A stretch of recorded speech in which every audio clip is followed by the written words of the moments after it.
Today is a very momentous recording because have officially transferred over to the Cinebums podcast because that is patent pending from Perry. Uh, and we're so glad to have him back. Today we're going to be talking about, this is random, but it's the top three films that take place in one day in 24 hours. And that's thanks to Brendan's brilliant idea. He came up with that. Returning guest Brendan Mulchrone, thanks for coming back to the pod. Repping the Bears hat, of course. Of course. Always happy to be back here. Three-time guest. And I've mentioned Perry before, King Criterion, the Alpha Omega of Barnes and Noble. Welcome back, Perry. Praise Whose God. Criterion Hall blew up last year? I call him a visitor. And of course, the lovely and the wonderful, the based Blaire is back. Good Been to on be back. 10 times or so now. It's great to have you back, Blaire. I know it's been too long. It I really know. has. I know it's felt like forever. It's great to have everyone back. It feels right to have everyone back.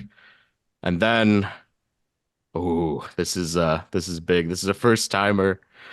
This man likes cane sauce like he likes his fuck women.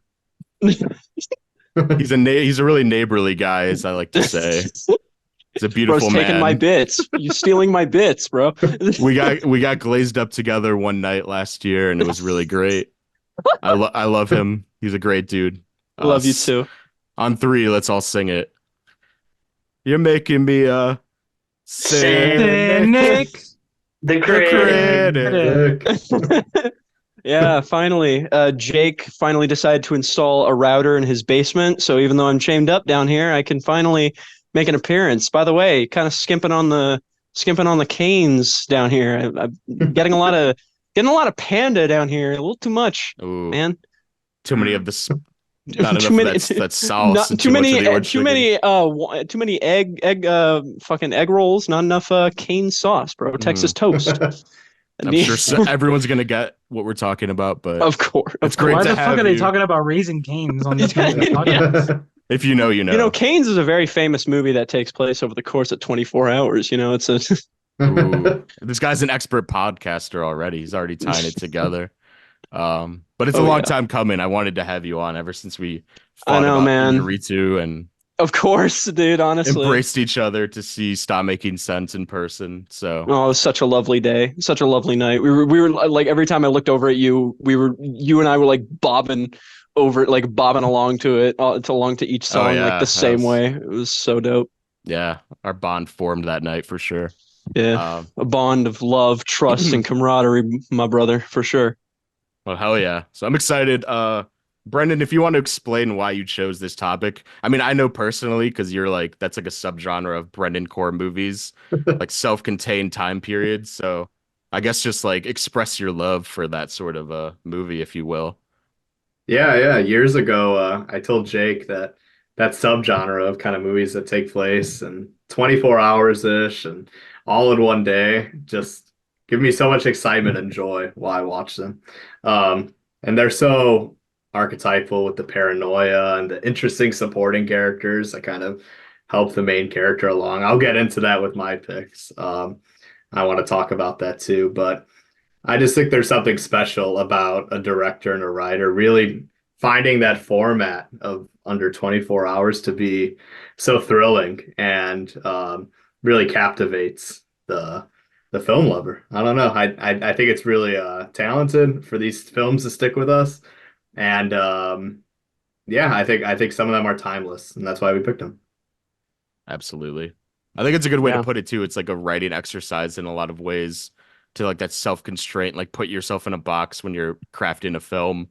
And there's like a sense of urgency, I guess, also. When there's a giant time constraint. And we'll get into it when we're making our picks, but for time's sake, I think we're just gonna jump right into it after that sort of introduction. So I guess let's just do honorable mentions to before we give our big three. I feel like that will be more climactic that way. So Mhm. so Cynic, since you're a first time guest, if you want to rattle off like one or two movies, just talk about why you would maybe pick those and why they're on the periphery. Yeah. Go ahead. No problem. All right. Well, it was kind of tough not putting this one in the top three because it's one of my favorite movies, and if I ranked it, it would definitely be in the top three. But like, I wanted to talk about movies that I want to talk about more, and not ones that I feel like have been talked about a bunch, with the exception of one. But we'll get into it.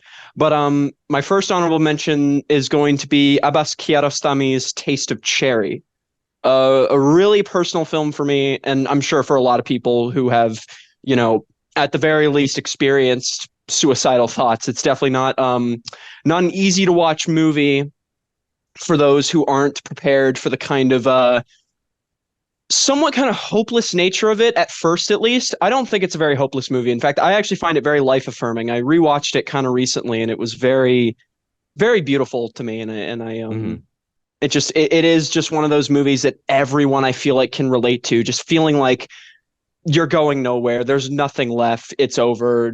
Like, why don't I just end it? It's kind of fucked to think that we can all relate to it, but I mean, Hmm. it's a sinking feeling, and I feel like everyone can at least relate to the feeling of not going anywhere or being stuck in this endless void and this endless cycle that you just hate. And you know, the main character, very relatable guy, even though we don't know a lot about him. And it was filmed in a very like naturalistic way, very minimalist, not really looking. It's not really like a film that shows off any like crazy, amazing oneers or like crazy sequences that require a lot of coordination. Most of it is literally just two people in a car talking, and every single one is memorable. It's a paradigm of great writing and dialogue while also being as minimalist as possible. Like, there are just some scenes where it's like literally the only thing that's really all that interesting about the camera work is just how much it cuts. Like, there are some conversations with a lot of cutting, but like it's kind of it. Everything else, it's so constrained and so grounded and so stripped back.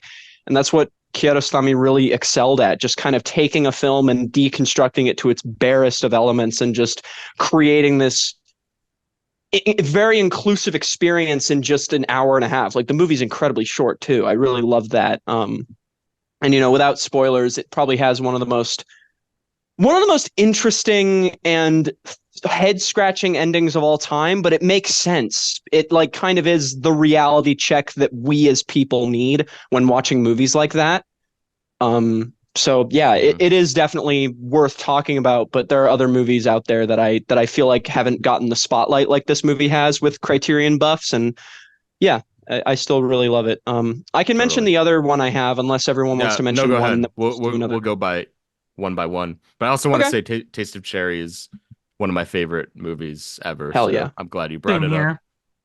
Yeah, it very emotional movie without really containing that much emotion. Like, there aren't scenes of people just breaking down and crying and wailing about their woes. It's literally just one guy just kind of Hmm. looking quite stone faced, like just not even like really having any emotion, not really having any reaction. There's like one moment where he kind of like has a moment of like begging, but that's kind of, it's very stripped back and subdued. So, you know, Hmm. very impressive how this movie manages to have this wrecking ball of an impact without much going on. And Totally agree.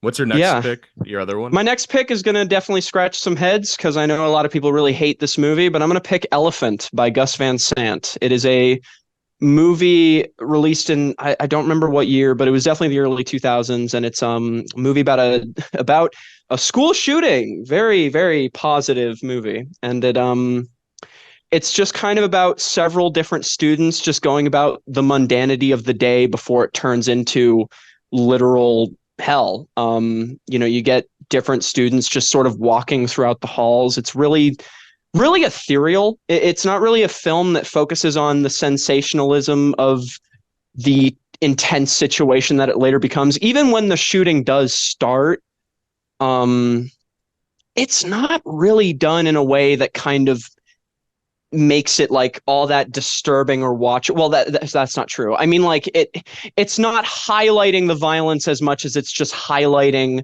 the moments in between. And you know, when it is violent, it's brutal. Like, there are definitely some harsh moments that get me wincing and get me like cringing, because you know, it's hard to see this kind of shit and know that it's unfortunately a reality. And the fact that it came out in 2003 after Columbine, and what would later become, unfortunately, something that just happens far, far, far too often. It really does. It really does stand the test of time for me. It really is.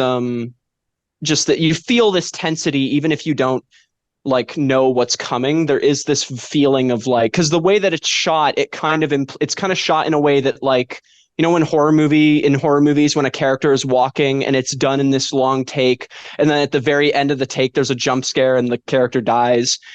Almost every shot is presented in that similar way, so it kind of invokes that feeling of oh shit, there's something coming, but it doesn't come, and then it shows another shot, and then it doesn't come, and then it shows another shot, and it doesn't come, and then it keeps going until it eventually does come, and it's horrible. It is horrible, and it's really effective. Grand total of 88 shots throughout the movie, in a movie that's an hour and 20 minutes, which is crazy. And most of the shots happen in the second half of the film, which is insane. Literally, the first half is only composed of, I don't know, maybe 20, 30 shots. That's kind of it. It's pretty fucking crazy. Kind of reminds me of the way it was shot. It was shot with an RECam spherical format camera, which is a camera that is very similar to the one that Stanley Kubrick used in his films with a lot of his tracking shots. So it kind of feels Kubrickian in that feel, in that way, also being kind of stone cold and somewhat emotionless. And yeah, I don't want to yap about this one for too long. It is one that I can definitely see the criticisms. There are parts that are definitely flawed. Some characters don't get developed very well. Maybe some moments don't really make sense, but I don't think it ever really was about creating the most realistic of scenarios. It's trying to be very dreamlike and very slow, and that's kind of what Gus Van Sant did for a little while. Yeah, it's very, again, another very minimalist film, and the title Elephant is pretty purposeful, the elephant in the room kind of thing. And yeah, I wrote reviews for both of these movies on Letterboxd that are definitely a lot more in detail, in a detail that I don't really want to go into without going on for too long. So yeah, it's just one of those one bad day movies that really gets to me every time I watch it, and I fucking love it, and I would recommend it. And I do understand the criticisms, but personally, I find that most of the criticisms boil down to it being in poor taste, and I don't entirely get that, but I can get why someone would feel that way. So whatever, it is what it is. Yeah, that's just differing opinions. It's hard to it's a taboo thing to bring up the criticisms for sure, but I think it's a really emotionally arresting movie. It won the Palme d'Or, right, in 2000. It did. Yeah. It did. I love that movie. It's just some of the best use of Steadicam and just sort of objective filmmaking, kind of fly on the wall feeling, just hovering around this horrific event is, it's incredible. I'm glad you brought it up. It creates this very unique feeling that you can't really find in other movies, especially not in movies that take place in this kind of setting, and also I like movies that properly capture just high school. It's just something that I like. I love it when a movie does it well, because there are so many movies that do it so poorly, watching fucking, what is it, 13 Reasons Why, and a character smokes weed and they're like, wow, that's pretty killer bong hit, bro. It's what the fuck? What are you talking about, dude? Yeah. I like movies that properly capture what it's like to be in high school and how mundane and boring it can be. Same here. Those are good honorable mentions, my dude. Thank you. Blaire, do you want to go next? Sure. All right. So it's kind of sucks that I didn't get to include these on my list because I love these movies so much. My first one is Certified Copy, another movie by Abbas Kiarostami, made in 2010, I believe, and it's a really interesting one because it's his first. Well, I think it's his first English film, and I'm sorry, not English. Fucking, French. it's multiple languages, which is used in the movie to really great effect. I meant to say it's his first film, not in his native language. And Julia Binoche does probably my favorite performance of hers. It's either that or Cachet. She's really brilliant in Certified Copy, and I forget the main actor's name too, but he also, for somebody who doesn't have a lot of huge acting credits, he gives out an outstanding performance. And there's a lot to say in terms of like the theme when it comes to like fiction and blending fiction and reality and art and uh and that kind of stuff. And it's kind of hard to like delve into because it's so dense with its themes, but it's just a great experience. Like the movie feels like it takes place almost in like real time. I'm not sure if it's all in real time, but it's engaging start to finish, and it looks beautiful too. There's a lot of great long lasting shots, and it plays with narrative in such an interesting way. And I think everyone here also really loves Certified Copy. Yeah, how Yes. do you guys feel about it? That was on my decade list, if you recall. That was like number 4. And sometimes competes with my favorite Kurosami up there with Taste of Cherry. There's just so much subtext behind every line in that movie. Like it's a brilliantly constructive narrative, how it kind of weaves in and out of reality. And like you said, Julia Binoche, like her character, the kind of emotional journey that she takes in such a condensed amount of time is like fucking incredible.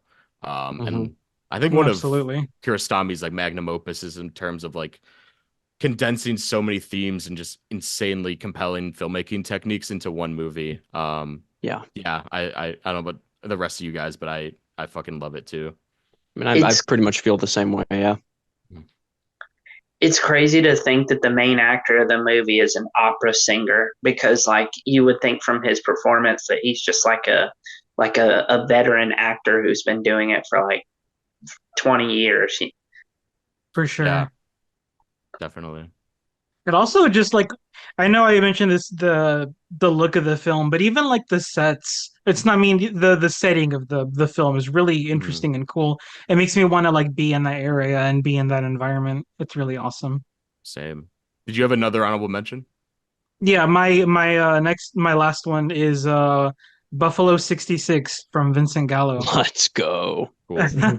Yeah, I got to see this movie in 35 millimeter last year, and it was a great experience seeing it on film like that.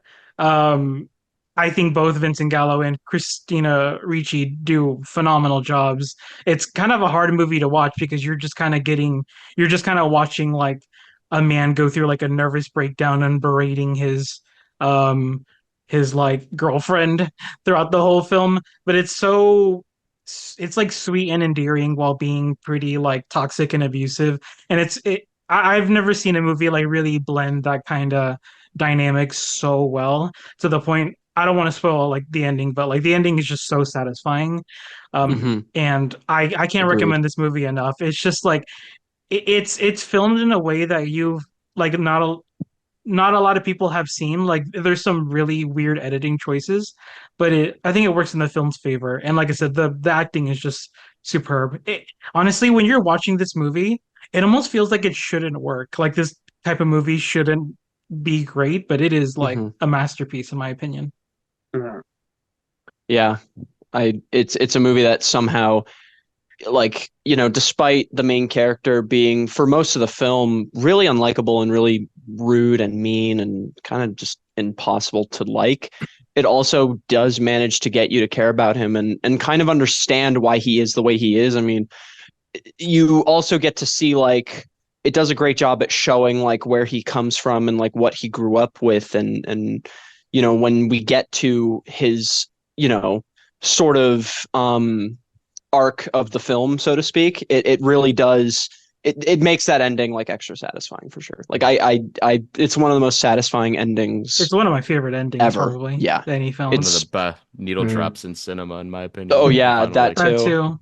Yeah. And Christina Ricci also great in the film. I feel like Vincent Gallo, kind of does steal the show in like it being a surprise at how he directs and acts in it, but also Ricci like really holds her own. She has quite a few moments of like where you really feel for this character. There's like a scene when they're in a hotel room and you're just like, she's like telling him not to do something, and you're just like, holy fucking shit, that is a great moment. Like great acting from Miss Ricci. yeah, she's so good. I love that movie a lot. I mean, I think we've talked about it on the podcast many times, but that's one of the best deconstructions on like fragile masculinity I think ever put to film in such a specific, hyper specific sort of tone.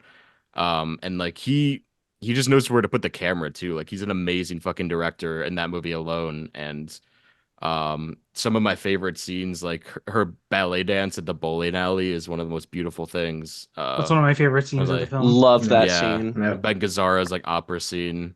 Oh God, I love it so much. But Also, the way like the photo scene The is photo shot. booth scene. Yeah, Oh, the yeah. photo booth Yeah, the scene, photo like how it's shot in that really closed in aspect ratio that, yeah. spanning time. When Brendan, I you- saw that in theaters, I could not stop laughing. I'm sorry. it's so Go ahead. funny. I No, was it's gonna really say, funny. there was a weird thing where I had like for some reason like 2 Blu-ray copies and I gave Oh. one to Brendan years ago. Yeah. And I remember you loved the movie too, so I was happy that you Yeah, I've loved it rewatched also. it 3 times, I think, by now. Yeah. That's awesome. Yeah, I've seen it 3 times, just about. So good. Too bad his next movie was not great. Yeah. I Do we want to open up that can of Yeah, worms? I'm now? not- No, I'm I not- just wanted to say it. I just wanted to say it. That's all. That's all I'll say. I'm trying not to open up a Vincent Gallo discourse, but Oh God. that's happened already on the The podcast 7-hour also. episode of Cinescum. Perry, do you want to do your honorable mentions now? Sure. My first honorable mention is Funny Games from Mikel Haneke. It's funny because for the longest time, like I thought it was an excellent film, but I never thought like would go as far as call it a masterpiece. But upon rewatch, like I have reached that conclusion. That movie is a genuine masterpiece, and I think it's such a great critique of how violence is perceived in cinema. And y'all know I'm a huge fan of A Clockwork Orange, and I think you can really feel the A Clockwork Orange influence on Funny Games. I still think there are Mikel Haneke films I prefer to Funny Games, like Amor, Cachet, The Piano Teacher, even The White Ribbon. But I am on that train that Funny Games is a masterpiece, and I even love the remake too, even if I don't think it is as good as the original. And then my other honorable mention, this was originally going to be my number 3, but I swapped it out for another film, is Alfred Hitchcock's Rope. Carlos and I actually got to see this on the big screen, and I was blown away by it. I just thought it was phenomenal. I think like a damn near perfect movie. There's like maybe one like the actual inciting incident of someone being choked out by a rope, like the noises you hear outside of the apartment sound a bit unconvincing and very staged. But other than that, I think it's a practically a perfect movie. Mhm. And I know in terms of my personal favorite Hitchcock film, I always say that it's Rope, even though I think like his magnum opus is Vertigo, and I would even say Rear Window is probably a better movie than Rope.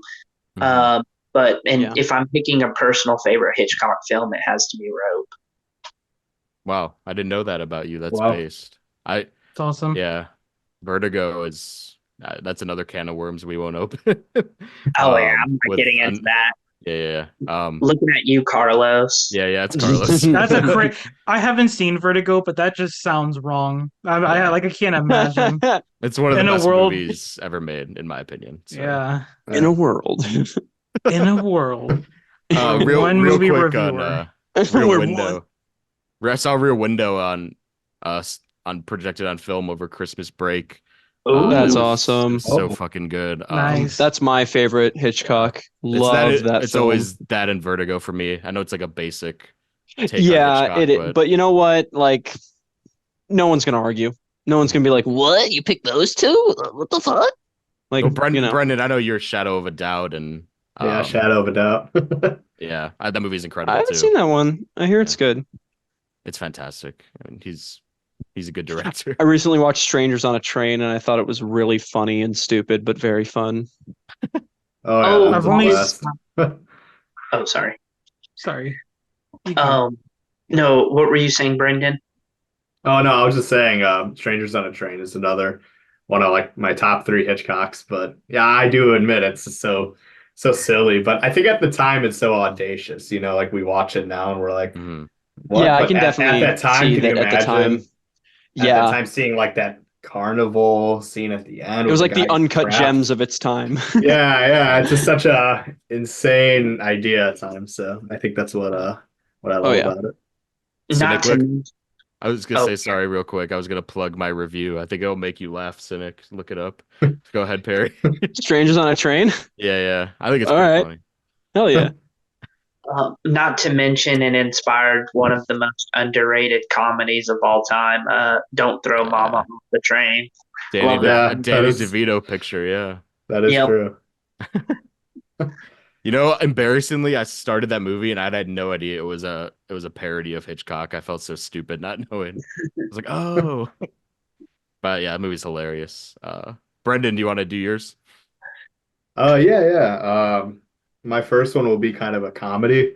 I'm picking Clue, by Jonathan Lynn. Nice. Um, Not only does it have such a great cast and all of the characters from one of my favorite board games they're so well fleshed out. Mhm. You understand all of them and maybe their motivations to commit the murder.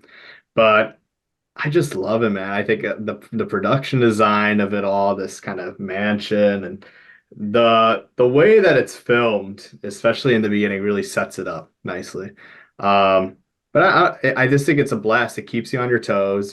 That's what we want in kind of uh, one of these movies that we're picking. But it also has these great supporting characters and these memorable scenes to kind of carry on the film. And I love the idea with the alternate endings at the end. I mean, I don't know if anyone else has like seen the movie here, but that was so much fun. Popping in the Blu-ray and kind of getting a random one every time you watch the movie. So it made it endlessly rewatchable for me.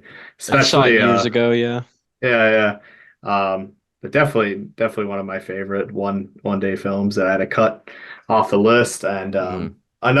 and my second one will be Before Sunrise, which I had to cut out of the top three.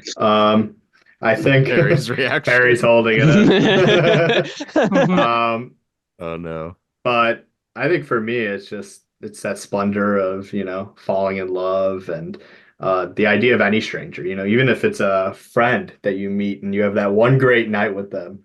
How it plays out is just so realistic and it also warms your heart, but also at the end of it all, I mean, of course, if you forget about the other two movies, you're kind of heartbroken in some way. But it does all those characteristics of what a one day film that I love about them. You have the memorable side, the set pieces, the location. The location of the film is so memorable if they're walking along a bridge or wherever they're kind of going to the train at the beginning. Um, Hmm. it really feels like you're a part of their world, which I think all of our movies have to do if they're taking place in one day. We have to understand the geography of it all, and we have to remember the set pieces. Um, but yeah, and of course, love Ethan Hawke, and yeah, I really do love Before Sunrise. I mean, I would have picked Before Sunset even, but that's like, you could even say that's like a 2 hour movie, All in two under hours, yeah. all in 2 hours, maybe the Yeah. next podcast, but all in 2 hours, let's Movies make that it even take place harder. under 2 hours. Yeah. Yeah. Make it even harder next time. But Hmm. yeah, there's just something about that movie that you put it on and you really feel captivated within the world. But those would be my two picks. Very nice. I love that trilogy.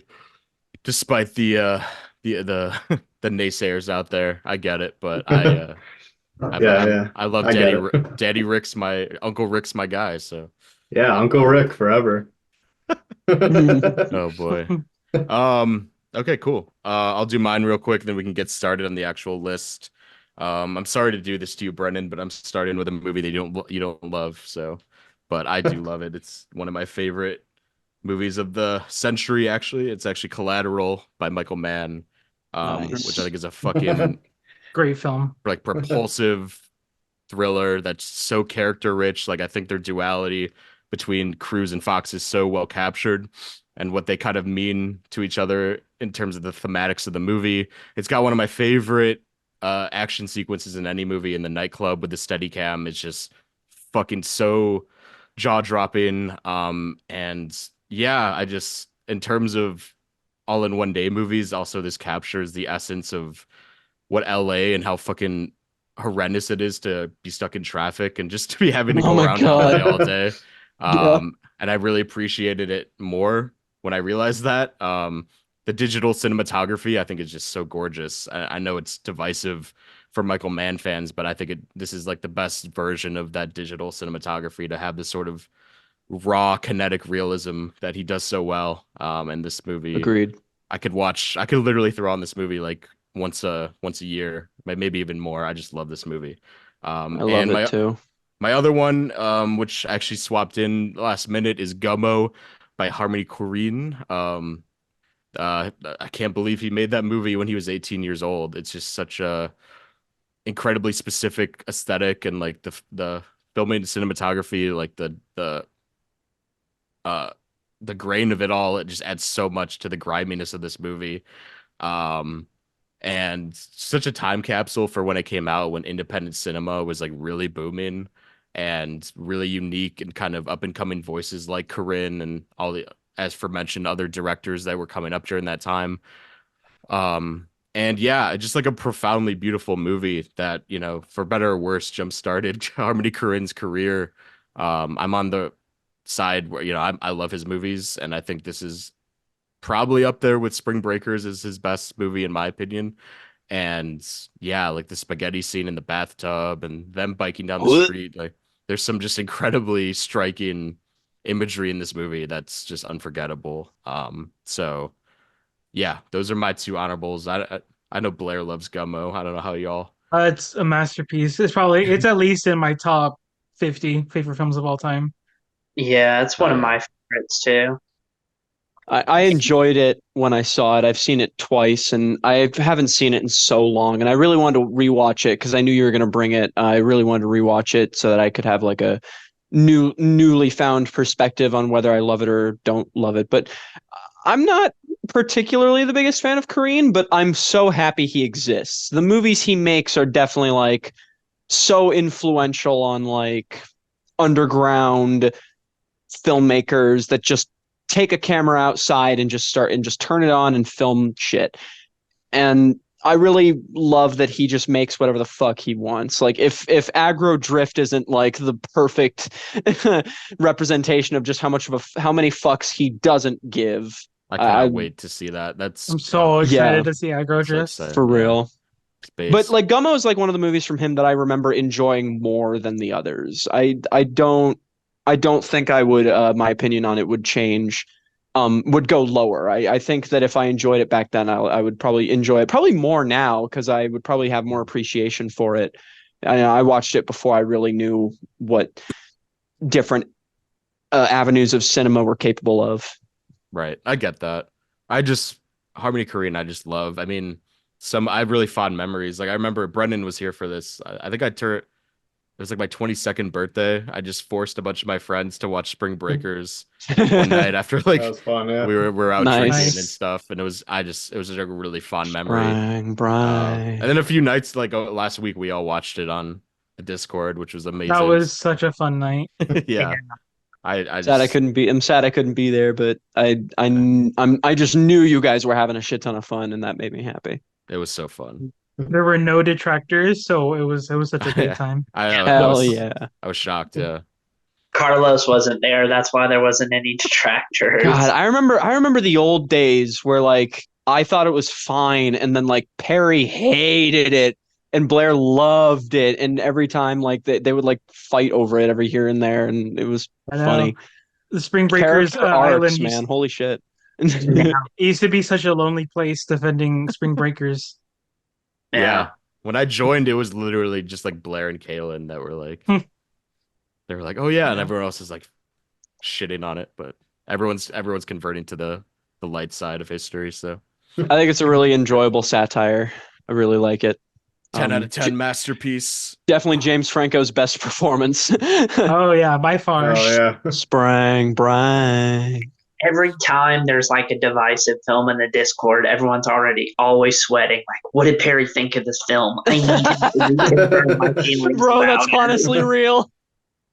I'm like the opposite. People are like, don't let him fucking watch it. Like, Yeah, I get it. people That's- don't want me to watch the I'm divisive scared ones, to which is loan you really any of funny. my favorite movies because I know you slap it with a 6 and break Yeah, my heart. I'll never forget Napoleon Not that Dynamite. harsh, am I? No, I'm Oh just my fucking god, with that's egregious. Napoleon Dynamite's so good. It's so funny. Napoleon Dynamite's fun. I like Yeah. Napoleon Dynamite. you. Would you slap it with like a 5? Light 7. Fuck. What do you mean? I like 7. I like You it had it a at a lot. 6 originally. Yeah, I I think did it was have a it at, 6. I did have it at a 6 originally. That's called what a All right, that's a all right. character arc, my boy. All right. Let's not invade Cynic just yet. We'll Not wait. yet. Yeah, wait. We'll wait to the end of Pounce because I knew this was gonna happen. Hell yeah. Jake, I will say this man literally said, "Oh, Napoleon Dynamite is cinema. 6 out of 10." Yeah, that's a I knew that was meme. gonna. I knew that was coming. That was one of. That's probably.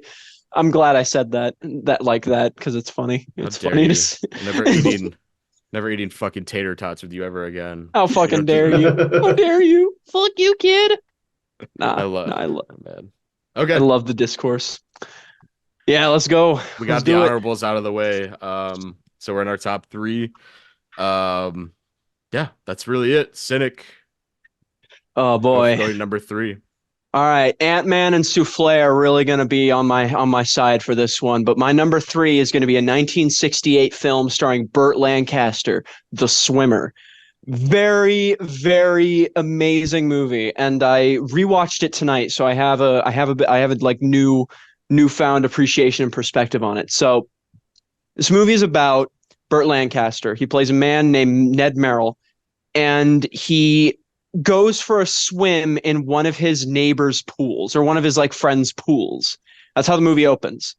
And they talk and they have fun, and then at the end of the conversation, he looks out into the distance across the neighborhood and he realizes that he can quite technically form a river home. He like creates this imaginary path in which he takes these backyard swims through these people's pools, and he takes that way home. He's basically just invading people's property, swimming in their pool, and then just going off and going to the next. It's a weird concept. It's a very bizarre idea, but it's a film that really utilizes not only being in one day, but it's in one neighborhood, one location. You never really leave this area. It's in, I don't know where it is exactly. I think it's like upstate New York or something, like definitely away from New York City, but a character says that they work in New York City. So it's definitely near that area. Could also be New Jersey, but whatever. Anyway, over the course of the film, encountering these different people that live in his neighborhood, he encounters people that like and respect him, at least, on the surface. And then you've got people that just downright hate his guts. And the sort of veil is pulled away from Burt Lancaster's character over the course of the film. You get to see your image of this character kind of deteriorate into something that you'd never thought was possible, because, Burt Lancaster in this film, he plays at first at least, he's a very charming guy. Like he's got a lot of like zingers. He's kind of having fun. Everybody likes him. He's chill. He's calm. He's a chill guy. And then as the film goes on and he starts encountering more people that don't like him very much, you start to see this side of him that you didn't even suspect was there. And then he, like the more, you watch this movie once and you see him as kind of a charming guy through the first half of the film. And then during the second half, and then all watches after this movie, you look at him and you're like, you're a fucking creep. You are weird. You are gross. You are manipulative. The way that this movie slowly reveals who this person is so fucking memorable and unique. And it all just kind of stems from this very weird concept of a guy just swimming, quote unquote, swimming home. And, the first half of the movie is kind of like this it kind of, when I was rewatching, I noticed this something very interesting. It's kind of like a dreamlike presented film. Like all the colors are like kind of turned up, like everything looks brighter. Characters are more like, you know, overly positive and kind of sappy, and they kind of sound like 50s actors. But then in the second half, when he starts encountering more people that, you know, are more, he starts getting more of a reality check, you start getting more realistic acting, more like world weary kind of sad people, sad characters. The colors become more realistic, and it slowly evolves into an ending that I won't spoil, but like just like Taste of Cherry, it's like the most humbling reality check. Not that we, the audience, needs, but the character needs, and you get to see him like just completely change over the course of this hour and a half runtime. Which, by the way, the span of the movie is only really like an hour and a half or 2 hours. So what we're seeing is quite literally the real time downfall decline of this person. And yeah, it's also very purposeful to have Burt Lancaster playing him because, you know, in 1968 when this film came out, I mean, Burt Lancaster was already like kind of went through a lot of his prime days. He wasn't really much of a heartthrob anymore. He like had to actively get in shape for this film because the entire film he's just in tight swim trunks. Like he wears a towel at some point, but aside from that, he doesn't wear any other article of clothing. And you know, this movie really does grow on you. It the way that this film kind of brings out the reality of the situation, it kind of feels like you're experiencing it in real time, and relating to this character in any way is just gross. Like you're just like, oh God, I don't want to relate to this guy. It's so weird.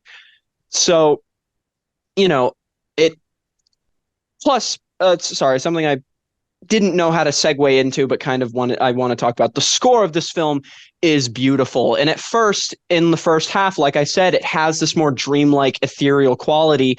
And then as the film goes on, it gets more dramatic and more like it gets more dramatic and grounded. And it's really purposeful. It's a very memorable main theme, like those high strings. I don't want to recreate it here. I feel like that'd be make your ears bleed. I don't want to do that to you, but yeah, I absolutely love this movie, and I really hope that it just gets more traction because like I look on IMDb, it has less than 20,000. I look on Letterboxd, it has less than 40,000 or something, and that's low, man. Like a lot of classic 60s movies have like 200, 300,000, and I'm like, I think The Swimmer is like one of the prime character studies of the 60s, and it deserves to be seen. It really is best Burt Lancaster performance. I love it to death. It has such a unique sense of atmosphere and location. It's very well shot. I have more to say, but I don't want to get into spoiler territory. But if anyone else has anything to say that I can sort of piggyback on and reveal more of without spoiling, I'd be very happy to do that. So anybody who's seen The Swimmer, would you guys agree? Like, what do you think? I 100% agree. I really love The Swimmer myself. I think it's an excellent film, and I agree with you. It may be Burt Lancaster's best performance. It's either that or his performance as JJ in Sweet Smell of Success. Yeah, that was the other one I was thinking of. Love that movie. But I think what's interesting is we were just talking about Buffalo 66 and fragile masculinity. I would say that's a huge motif of The Swimmer. Mhm. So I think it kind of ties into thematically what Buffalo 66 touches on, even if it goes about doing it in a obviously a very different way. And it's funny because you were talking about how the film is split up into two halves and how the score and the acting are more upbeat, more dreamlike in the first half. It's because we're seeing everything through Burt Lancaster's perspective, and of course, Burt Lancaster, who's basically a narcissist who has main character syndrome. This is how he's seeing everybody until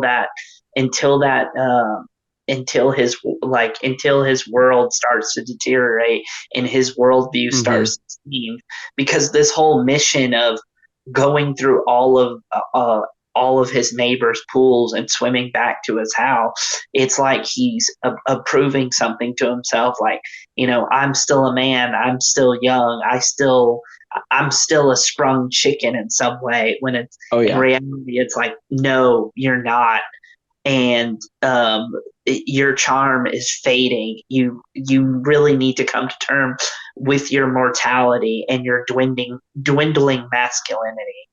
Yeah, and in that first watch, you're fooled, just like you're fooled by the charm, just like everybody else would be, at least. Not that they are, but they would be. And then when you see him on your second watch, you know the veil and you know the tricks, and you immediately see the more of the foreshadowing to what's really going on. And that, like, literally, like, there's like a cut where there's an immediate snap, like a foreshadow moment where you're like, oh shit, that's not right, like something about this is not right, and it's literally in the first 10 minutes, and you don't notice that on your first watch because you're kind of just captivated by this guy. Like, again, he's very charming when you don't know what he's like for real, and then when you do know, nothing can fool you, and he just becomes this pathetic old loser. And right. Again, like, God, what a creep. Like, this time when I was watching it, I noticed a lot more of just like the kind of creepy things he would say, the creepy like hand gestures he would do. Sometimes like like in the first 10 minutes, he goes up to a neighbor and spanks her ass, and he says that as like a welcome. And I know it's a 60s movie. I get it. It's sort of a generational thing, but that also just like, I'm just like, ew, what the fuck is wrong? Like, that's gross. Grody. Yeah. You almost feel sorry for these people, because it's like, if you stop and think about it, just how pathetic they are. The fact that they're so like attached to this like masculine ideal that they have of themselves. It's like, you got to understand, at the end of the day, everything is just decaying organic matter, and your masculinity ain't for shit. You're just decaying organic matter. Preach. Just in life, that's a good mantra to have. Yeah. The way you guys talk about this movie, I just want to say real quick, No, go ahead. wanted to see it for years. Because to me it seems like such a deconstruction on like masculinity, but also this weird like late 60s Americana sort of feel. Just with the way you guys describe it, with this kind of layout of this weird suburbia. It just sounds like something it's like, I don't know if it's in like vein of like, it makes me think of like John Waters or something weird, just the terms of the locations. So it makes me really want to see it. But yeah, I It's love a the great way you guys film. talk about it. Yeah. I don't have. Oh, sorry, go ahead. Yeah, I'm sorry. I was gonna say I don't have a whole lot to add because it's not super fresh in my head, but I basically echo everything that Perry and Xander say. It's like a super uncomfortable watch. Like as soon as that charm wears off, it's just you like you said, you get a real sense of this guy's true identity. And one thing I love is just how the implications of like this very rich history between this guy and the people that he's like interacting with, and like in it's a rich history, like in a negative way. Like there's a lot of things that like Yeah. you don't see but are implied, that this guy has a history of doing these things, and like now it's just like hitting him all at once like a train. No. I would highly recommend this film to Douglas Sirk fans, because in terms of its aesthetic and how it analyzes suburbia and kind of suburbanite, it reminds me a lot of Douglas Sirk films. It's a ringing endorsement. I love Douglas Yeah. Sirk. At least in the first half, that I was really reminded of Douglas Sirk when I was watching it. And the first time I saw it, I hadn't seen any Douglas Sirk movies, so and neither did I had I at the time the second time I watched it. So, this third time really was the moment where I really clued into that first half, second half thing, because, the first time and second time I watched it, I almost saw that as like an issue. I was like, why do they seem so different in a way that doesn't feel right? Like what is it about this? But then, now seeing it with that new perspective of seeing a Douglas Sirk movie, it makes so much sense. And I'm like, oh, that's why this is the way it is. And it works so much in the film's favor. Nice. I love that stuff. Like I don't know if you guys have seen Bigger Than Life by Nicholas Ray, but there's this like terrifying sort of underbelly of just middle America and like the suburbs that it's so cinematic early, especially in those like early Technicolor movies. I think Perry, we've talked about that movie. I know you've seen it too, right? I just watched it last month. It's funny Yeah. because you always ask people start the pod off with talking about like recent films that we watched that we wanted to talk about. And if we were going to do that tonight, I was going to bring up Bigger Mm, Than Life because I'm a huge Nicholas Ray fan. I love that movie. And Brendan, you've seen it too, right? I think. Yeah, yeah. You Yeah. let me rent it one time. Yeah, Yeah, the big absolutely love C. it. Yeah, that movie's Yep. the best. Um, cool. Shout Well, out James Mason. yeah. Yeah. I just watched The Verdict a few weeks ago too, and he's fucking incredible in that I movie. really want to Like see that. the He's so good in it. biggest shitbag ever. I love Yeah. he's great. He's also great in Odd Man Out, the Carol Reed film. Oh, okay, cool. Yeah, I need to he's see that fantastic. too. Well, Yeah. great So anyway, picks. the Great Swimmer, pick, man. love it to pieces. It's the only movie that Frank Perry made that I guess is like really well acclaimed, and Mm, also I think Burt Lancaster himself says it was his favorite role, and the movie also had like a lot of trouble development. Like apparently it ran out of funding or something, and Burt Lancaster had to shell out his own cash to like finish the production or something. And apparently there was like on-set disputes. Like it's one of those, it's one of those trouble behind the camera movies too. There's like a 2.5 hour documentary on the Blu-ray that I wanted to watch Wow. today, but I would have been it would have been a little too much to do, especially because I already had a different 2.5 hour movie I had to rewatch today that we'll get to. But yeah, that's The but Swimmer for me. If you haven't seen it, watch it. I will. I will now for sure. It's high on the list. Fuck yeah. Okay, cool. Blair, do you want to go next? Sure. So my number three pick is Shiva Baby by Emma Yes. Seligman. Yeah. Shout out to my friend Souffle or Tomas. He gave me this movie, this Vinegar Syndrome title or partner label, whatever, for my birthday in 2022. So awesome gift. But no, yeah, this movie is easily one of my favorites of the 2020 so far. Funny story, like me and Xander like got our hands on watching this movie like super early on. This was like Yeah. before a poster was even like available. I just heard from like early reviews saying that it's like this really well written dark comedy, and I just threw it on during the pandemic and was fucking blown away by how amazing this movie is. And I'm so happy that Rachel Senna is like now like a household name. And obviously Emma Seligman, she made Bottoms from last year, which was another really great movie. They couldn't be more different, and I do Yeah. prefer Shiva Baby.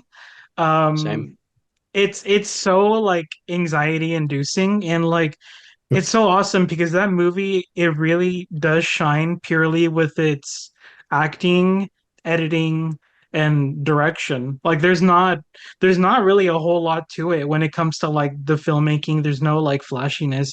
It's just about this girl who goes to this girl who's a sex worker who goes to her this funeral with her family and just gets in these like funny and dark shenanigans the whole time, and it just feels so natural. Like when you're watching the movie, it like it feels like this is already like a seasoned director who just already knows what she's doing and has like movies under her belt, but no, this is like her feature debut film, which is super impressive. And just from Shiva Baby alone, like I'm so interested in anything both Rachel and Emma sign their name on, because it just displays a lot of talent, and it's just a completely entertaining watch from start to finish. Um, yeah, I can't imagine like if you're into movies, like this is one that like most people love. So if you haven't seen it, I highly recommend it. Nice. Yeah, and it's Yeah. so relatable almost because sometimes you go to those family gatherings and you're like, uh-oh, what awkward event is going to transpire here almost. Mhm. What secret will be revealed about me? Who might be here and break up that part of my life? And the chaos of it kind of just gets worse and worse as the film develops. And I really like it's like I think someone put it at that time. They're like, this is like uncut gems, but the kind of female angle of it all, or I can see that. the family angle of it all too. Um, yeah, it's just a phenomenal movie. Yeah, Seligman. I forgot however you say her last Seligman. name. Yeah. Her and Rachel are like two of my favorite like up and coming people in the filmmaking industry right now. Like David Bottoms, I love too. Like they're so It's a great dialed film. into making like really Yeah.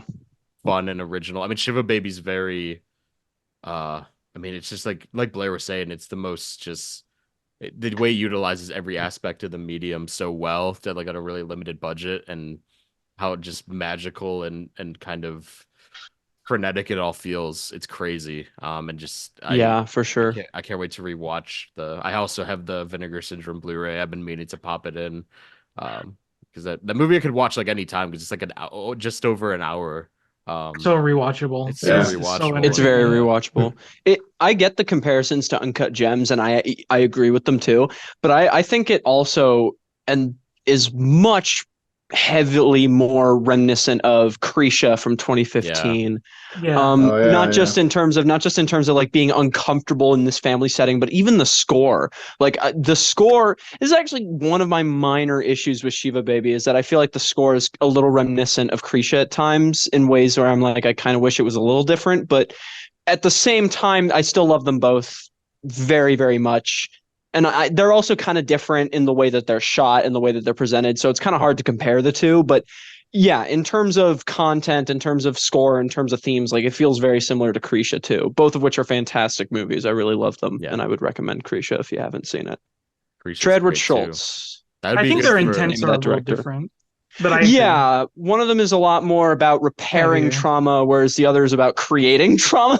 Yeah. like Yeah. Shiva Baby definitely is the traumatic moment that separates the family, whereas Krisha is the Thanksgiving many years later to repair said moment or something. Well, actually, that's not entirely true, but you know what I I mean, mean. Yeah. Krisha is much more of a. I feel like Shiva Baby is a more zany look at family, where Krisha's a very like down and dirty reconstruction of like Oh his yeah, experience with his own family and how kind I of mean, irreparable some of the relationships are. And like Shiva Baby has a yeah. comedic lens like the whole time, in my opinion. Like Mhm. I laugh at that Rachel movie a Sennot's lot. very funny in it. She's like the She's funniest brilliant in person. the Yeah, movie. yeah. Yeah, I well, no love one her. texts anymore, so Yeah. She's so good. I know very Krisha, you don't laugh at all. Like that's a no, at No. least not like intentionally. Or well, that's not. Yeah, that it's movie's like pretty. a fucking Radiohead album or something. That It's just movie's such a fucked. downer. Like that movie gets scary. Yeah. But yeah, I love Shiva Baby and its score, and I also love that it's very closed in cinematography. It's not very. It doesn't really give you time to breathe very much, and the few times it does, there's still something on screen that kind of makes you uncomfortable. Speaking of that story that Blaire mentioned, yeah, I watched it at a film festival that was doing an online program thing back in 2020. And then I don't remember exactly how it happened. Either I sent her the link to watch the movie, You or I did. told her that there was a film festival that was doing it that she could attend that would send her a link. Or it was one of those two. But yeah, You it was send me like a me and link, her. yeah. Yeah, okay. I genuinely didn't remember, but yeah, no, literally, that's how we watched it, and then we kind of sat on it for months, just waiting for it to get released. It was very, very tough time knowing that we both had seen this really great movie long before a lot of our friends did, and we were just like, yeah, guys, you would really enjoy this. Just wait for it to come out, see it, trust us, like, and yeah, it really And is it's kind of great. blown up. Like, I mean, it's huge. I Yeah, mean, Yeah. it's huge within like the Penal Lord community, I guess if you want to call it that. Like yeah. Letterboxd fan base, whatever. It's definitely People going who to enjoy the movies. inspire filmmakers for sure. I can see it being cited as like an inspiration because it's kind of like a low budget filmmaker's dream, you know? Hmm. Yeah, I mean, movie's I don't know how it's much gonna the be budget taught in was. like film schools forever. I mean, movies I like would teach that. it in my film class at least. I'd Yeah, be like, hey, you know what? You want to know how to create intensity? yeah. Great pick, Blair. Yeah. The Perry, you are next. So I'm not going to spend too long on my number three because we've talked about it on the podcast before. We actually brought it up, I believe, in our best of 70s decade video. And that would be the Texas Chainsaw Massacre, the original. Um, I just think it's a perfect horror film, just a perfect film in general. Um, and I feel like it's just I honestly go back and forth what my favorite horror film is, whether it's The Thing or Texas Chainsaw Massacre. But like I said, I'm not going to spend too long on this one since we talked about it on the Mhm. pod before. But that's my number three. Yeah, we have Love brought it that up a one. lot, but also a based pick. That is, Brilliant horror I film. finally Yeah. decided that's my favorite horror movie. After That's years of Based. debate, that's It's like top three for me, easily. that's It's the a great movie. yeah. There's a lot to pick, obviously, but it's like the most pure, horrific filmic experience I could think of. I just Another like Incredibly visceral. another Yeah. low budget filmmaker's wet dream. Just like Yeah. knowing that someone can create this and make it into something that's just so phenomenally successful, and create like this huge thing. It's also like Evil Dead in that way. But I think this came first before Evil Dead. So yeah, not trying to say that Evil Dead inspired this movie, of course. it jump started like American independent horror for It as we know did. it. Like that's like Like the yeah, that's ground level with like Night of the Living Dead to be just yeah. the jump start of American horror, in my opinion. Still holds up Yeah, to it's this those day. two. Texas Chainsaw still holds Yeah. up. Oh I yeah, rewatched it. easily. I rewatched So it like horrific. last year. Still moments where like she's being chased in the forest with the chainsaw guy, and like chainsaws being as loud as they are, like you immediately put yourself in her shoes, just like knowing that there's like this guy with a chainsaw behind. It's so easy to get into her shoes without knowing much about her, only knowing that like there's a maniac with a fucking chainsaw chasing after her, and you knowing how loud chainsaws can be and what damage they can cause, it immediately just like instantly transports you into her shoes, and it's really well done. Yeah, I mean Toby Hooper is such a I always called him like an avant-garde horror director because if you see his other movies, like they're just so sensory, you know, like they really cut right deep to the chord of just how what horror is like to the body, more to like He did the second one, intellectualize right? it.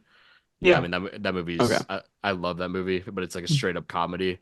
Yeah. Dennis It's just Hopper yelling, "Bring it yeah, all down! it's a Bring it all down!" it's a certified banger. I don't even care. Oh, for sure.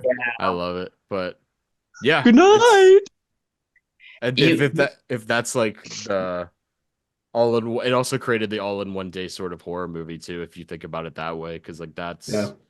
that's like it's very Halloween. Yeah. archetypal in that Well, way. Yeah. Night of the Living Dead also was that way Yeah. too. So Yeah, but true. yeah, it definitely kickstarted this kind of subgenre of horror movies in that grimy grindhouse kind of feel. Really love it. Yeah, yeah. It's that's my favorite. I love it. Brendan, I do you want to feel go? that. Oh yeah. So my number three pick is 2015's Tangerine, directed by Sean Baker. Um, Nice. yeah, so with this movie, what I find so captivating, first off, is kind of the juxtaposition between how loud the film could be, but it's really so beautiful in its kind of quiet moments, you know. Yeah. Whether that's with Alexandra's performance, um, and kind of the makeup scene in the bathroom, Oh yeah. or whether that's with kind of the more quiet moments early on, whether that's like the car wash scene or Mm, something like that is actually kind of beautiful and it really shines there. But also just the loud and aggressive kind of scenes in the film, and whether that's the ending with the donut shop where everyone's just talking over each other. You really feel like you're not even watching a movie, that you're just experiencing it. Which is one of Sean Baker's talents in his other movies, Florida Project and Red Rocket. He's also great at showing a location. You really feel a part of the world. You really see how gritty, dirty that the section of LA is that it's taking place at. But again, it's juxtaposed with how beautiful the lighting is and when she's singing, or even with their friendship and how comforting the ending is. Sorry to spoil it, but with the laundromat. So I think constantly Tangerine is playing with that kind of juxtaposition. I just really wanted to highlight it because I loved it the first time I watched it. But then secondly, I think another part of the film that I love is how relatable it could feel. I think to anyone that is watching it, you could feel kind of lost in your life, you know, um, and it's kind of about self-expression and friendship too. Um, because Alexandra, she just wants to escape and she's really looking forward to that performance. But things are kind of combating that and people aren't showing up for it. It's kind of quiet. But what she really is searching for is just her own comfort in this kind of harsh and brutal world outside. And even Cindy's searching for it too. She thought she had love with the Armenian guy, but it was soon betrayed when, when she finds out, or maybe I'm mixing it up a little bit. I think it was the other guy that had the affair with her. But it's kind of like you think you have this kind of beacon of expression, but it could kind of all be shattered down. But it's kind of your friendship with anyone in the world that could really comfort you in those moments. Definitely signified by the ending and even through the performance, which I think is one of the most beautiful scenes in that film. Is really that 5 minute scene. And then lastly, the only other thing I really wanted to highlight, of course, we all know about the iPhone, kind of gimmick, of course, with the movie. Insane. But it's insane. And I think, again, it goes like Shiva Baby and countless other films that really inspire you. And you want to go out and after you finish the movie, you're like, tomorrow I'm going to start writing the script or I'm going to go and shoot the short film that I want to do. I don't know. It's just, you feel like anything could happen. And I feel like this movie, I don't know if everyone else agrees, but it kind of jump started this new American movement of independent cinema. We had the 90s. We had the 90s with like Steven Soderbergh's film and Gus Van Sant, who you spoke about too. But I feel like this film kind of kickstart the underground. I mean, we saw underground filmmaking in the 2000s, of course, but I feel like it jump started it to a new level. Like the 2010s Americana. Yeah, the 2010s Americana, where we saw more films similar to this, where not only it was also the expression of people that didn't always have a film about them, So it was underrepresented. The underrepresented. That's what I was thinking about with the new Americana movement. It was kind of through the 2016s onwards. I mean, the film after this one, Moonlight 2016, that wins the Best Picture. That was another film, kind of underground. I mean, not as underground as this one, but a movie where really about the underrepresented kind of communities getting their film made and in the right way. So yeah, I think it's just a lovely movie, and it takes place on Christmas Eve. You can't Good It's a Christmas movie. Yeah, and it's a Christmas movie. You can't help but love the backdrop with the Christmas lights and everything else going on. So somewhat reminiscent of Eyes Wide Shut in that regard, just like the Christmas light aesthetic. Yeah. Yeah, really good thread about Tangerine. That was awesome. If anyone else has something to say, James Ransone playing the pimp is amazing. Yeah, that's who it was. That I fucking Cindy love is. him. Yeah. I love him too. He's such a cornball. I love him. Yeah. He is. He's a goober. He's a goober. I mean, he comes in with the do rag and similar to what you were saying. He's like he's kind of like, you expect the guy to be kind of this brooding pimp, and then he shows up. He's kind of like this demasculated fucking. I like watch him, and I'm like, I could kick this guy's ass. Like, like. It's so sorry. funny. I interrupted Blaire. I'm so sorry. What were you gonna say? No. It's cool. I was just gonna express that Tangerine is probably my favorite Sean Baker film. I adore this film. It left such a huge impression on me when I first watched it. For all the Mhm. reasons, Brendan said, it's really inspiring, and I love that it's like Mhm. it's part of the LGBT canon, I guess, if you want to call it that. Mhm. And yeah, it's a brilliant film. It's also kind of relatable being someone who's been to LA and actually has been to Yeah, some of the locations in the like that's what that it's donut really shop. Like I've truly been on like. that Yeah. street. It's really Yeah. fun kind of knowing where these places are and just knowing that they're not that far away. Yeah, it's just a really I like it when movies kind of take place in a place near me so I can kind of relate to the setting a little bit. And yeah, I really enjoy that. It's Really love literally like Tangerine. right down the street to where like the Cinerama Dome used to be sometimes, and you'll see Yeah. like holy shit, I've seen Wow. like those drugstore like that block and stuff.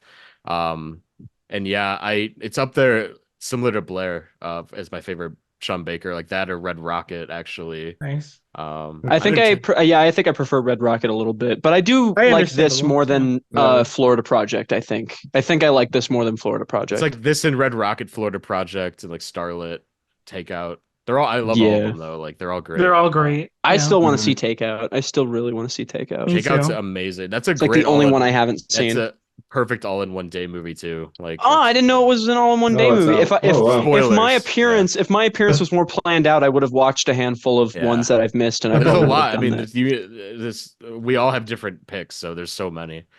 Yeah, no, Um, I'm glad we do. but yeah, that was great. I love Tangerine. Um, okay, I will go next with my number three. With the one that I switched out for Gummo, was actually Magnolia by Parent Teacher Association, called PTA. Probably the most jam-packed all-in-one-day movie. This is a 3 hour and some change epic about Yeah. several different people. This is just a really meaningful movie to me. Like I saw it really early on in my love of movie watching. Before right, I barely even knew who PTA was. I'd like probably seen Boogie Nights and There Will Be Blood before Hmm. this. But this movie taps into such an visceral, emotional kind of just like hurricane of just emotions. Like it kind of runs the gambit of so many different threads and so many incredible performances. The God, the songs of this movie by Amy Mann are just like unforgettable. And PTA. I mean, you could criticize this movie now in some respects because like this is kind of him before he was more restrained, and became kind of to me when he became a peak filmmaker with like it was kind of post Punch Drunk Love and he kind of settled down in terms of trying to pack too much into all of his movies and just kind of became more methodical with his construction. But Magnolia still, to me, holds up really, really super well. And it's like a deeply personal movie for him because I remember he had lost his father recently, and that kind of what it jump started him to write this movie. And you can see that like um in the thread with Tom Cruise. I'm blanking on his name. Jason Robards. And there's just so much personal threads that you can see in this movie that are so deeply resonant to me. It's also, I think a lot of these actors, like it's their finest work. Like I think this is Tom Cruise's best performance ever. William H. Macy's incredible. Like it's just such a great ensemble. It's like such a treat to see all these people have fully realized, fleshed out characters. And just the whole message of the movie. I mean, sorry to spoil it if you guys have any of you haven't seen it, but just kind of like the idea of just fighting on in this really unjust and unfair and just tragic world where things happen that you can't control and that collectively you feel this energy of all these people and it's so life affirming in that way, as devastating as this movie gets, but just that emotional punch is why that movie kind of holds up to me. And just on a constructive level, like the way he balances like 10 different characters and plot lines all in one day, is just so masterfully done in my opinion. And Hmm. yeah, this movie just personally really meaningful, but I also think is a really important movie in the canon of PTA. And as Brendan was saying, like when 90s cinema, like independent cinema, this was like kind of a stepping stone for PTA after Boogie Nights and kind of shot him out into more mainstream Hollywood and stuff. So Yeah. yeah, I don't know what you guys. We've never really talked about Magnolia on the pod, so I'm eager to hear what you guys think of Magnolia. I gotta see this movie. I haven't seen it. It's Yeah, kick ass. Sounds so interesting. I used to think this movie was like one of the lesser PTAs. I used to think that it was like just like a light 8 out of 10, just like it's really good, but it like kind of suffers in the first act. And oh my God, that like when I rewatched it, I'm like, God damn, like does someone like slip me fucking drugs in my food? Like how do I think of these fucking takes? Like it's so good. It is a very relatable film. Yeah, you said about just like trekking on, going on in this world that feels as if sometimes it's actively rooting against you, you know. Right. Yeah. And also this is one of the funniest of PTA's films. Like I know Boogie Nights is somewhat kind of a comedy, but this movie I find to be funny in that like relatable way. You know, like Mhm. there are just scenes in this movie where like characters are yelling at each other and I can't help but kind of chuckle because it's like this just so real to how people react and you can't Mhm. help but laugh because what's your other option? It's kind of hard to just stare at it blankly, like when, for example, when the kid's dad gets mad in the control room when he's not answering the question on TV. It's Oh, like yeah. it just immediately fucking makes me bust a gut. It's so funny. It's It funny. like yeah, And with Julianne Moore too, when she like freaks out in the pharmacy, like it's oh not like my gut busting God, laughing, but yes. it's like holy fuck, like she just unloads on them, Like and she just fucking goes off and I'm like, damn. And also that scene where she kind of like vents to the home care guy about the things she's done. I've been in shut the that fuck position up. where Yeah, that's all. she's Hey, that's yeah. Like I've been in that position, and mhm. it's like it's so uncomfortable. And seeing how the film like shows that, it's really entertaining, but also very relatable. And yeah, like every actor, fantastic. Sorry, I don't want to go Yeah, on much further. Probably the second most or third most striking score by yeah. John in this Bryan. film. Yeah, Yeah, John Bryan, who I really love. You know, he's no Johnny Greenwood, but they're both very different people, so I don't compare yeah. them. But yeah, it's like for me, it's like There'll Be Blood, Phantom Thread, Magnolia in terms of scores. I think you know for PTA. Yeah, it's so good. Um, and also I just want to say if you like, I know we mentioned Robert Altman briefly before we started, but oddly enough, like this movie is very indebted to like Nashville and Shortcuts and in a Yeah. really profound way. Like he idolized those movies so much, and this is kind of like his homage, as you will, to those multiple character threads and intersecting lives in cinema. Like that's kind of what Altman pioneered. So I just love those Yeah, types of movies. apparently like Ingmar Bergman loved this movie too. Like he was a big fan Oh, of the that's right. movie. Yeah, yeah. Yeah, That's and also a crazy. lot of the paintings in the film were done by Fiona Apple. That was Mhm. something kind of Really? yeah, it was like a little Oh bizarre shit. moment that I kind of discovered while doing research for this movie Yeah. a while Her back when I her saw and it for the PTA second have time. a rough history. I love Fiona Oh yeah, Apple. yeah, Yeah. yeah. She's Um, great. Yeah. I haven't listened to any of her music. I know I have You to. I know should. I know. It's like one of those like Blaire essentials that I like have a And list Eugene. of. Eugene loves Yeah, Fiona Eugene Apple, so too. Like I have like a listen list of to essentials. listen to Win the Pawn and bring the fetch the bolt cutters. Yeah. Sorry. That's Okay. that was like my favorite album in 2020. Yeah, Touch 2020 the is when it came yeah, out. that album's incredible. Yeah. It's so great. Mhm. Yeah, it's easily top five PTA for me. I think I like it. Yeah. I think it's like my fourth favorite. I think I like The Master like a little more, but I don't know. I don't know. It really PTA directs so many great movies. It's It's so hard impossible. to rank PTA. I know Yeah. I've talked about doing a PTA episode with like Tommy and stuff, and I'm like, how the hell am I gonna rank?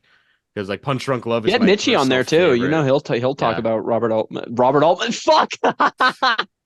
PTA for a while. I'll do Robert Altman too. But yeah, yeah, Yeah. I love PTA, obviously. So Great yeah. Well, pick. I'm gonna Great watch it pick. soon. I gotta John C. watch this Riley soon. I forgot to underrated in the mention film. that's like my favorite performance he's ever given. Yeah, actually, he might be the best in the film, or like the He's most fun to watch in the film. Like his whole like thing with the kid, and the kid like yeah. raps Hey, the no, yeah watch your language now. Yeah, yeah no straight yeah, yeah, you come here like yeah. He's so good, and he's like the heart and soul of that movie. If you think about it, he's yeah he really is yeah. Ah, great probably movie. the most heartfelt arc of the film. Yeah, yeah, yeah. All right, you're next, Yeah. man. Yeah, that's right. Okay. So I mentioned before we started recording that this movie technically isn't in one day, but it's under 2 days, and you said I could do it. So if anyone's got a problem with that, I think cope. All right, like yeah, fucking it's fine. It's grow fine. up. No, of course, of course. I'm recommending another 2015 movie, Son of Saul, directed by Laszlo Nimage, and it's a Holocaust film. So we're going right back into the positive stuff. Um, it is a film about a man named Saul, and he is a Sonderkommando. And what a Sonderkommando is that they were a real division of these certain Jewish people who, when they were brought into the camp, or I don't know if it was when they were brought in the camp or like later on, I don't remember, but they were selected to be workers in the camp, and they were not allowed to be killed randomly by the Nazis. Instead, they were given a timer. So, like, they would be labeled Sonderkommandos, and then from then on, I don't know if it was like 2 or 3 months or maybe like a little shorter, but that was the amount of time they had left, and then they'd be routinely executed like everyone else. But their job, of course, working in these camps would be to keep the death machine running.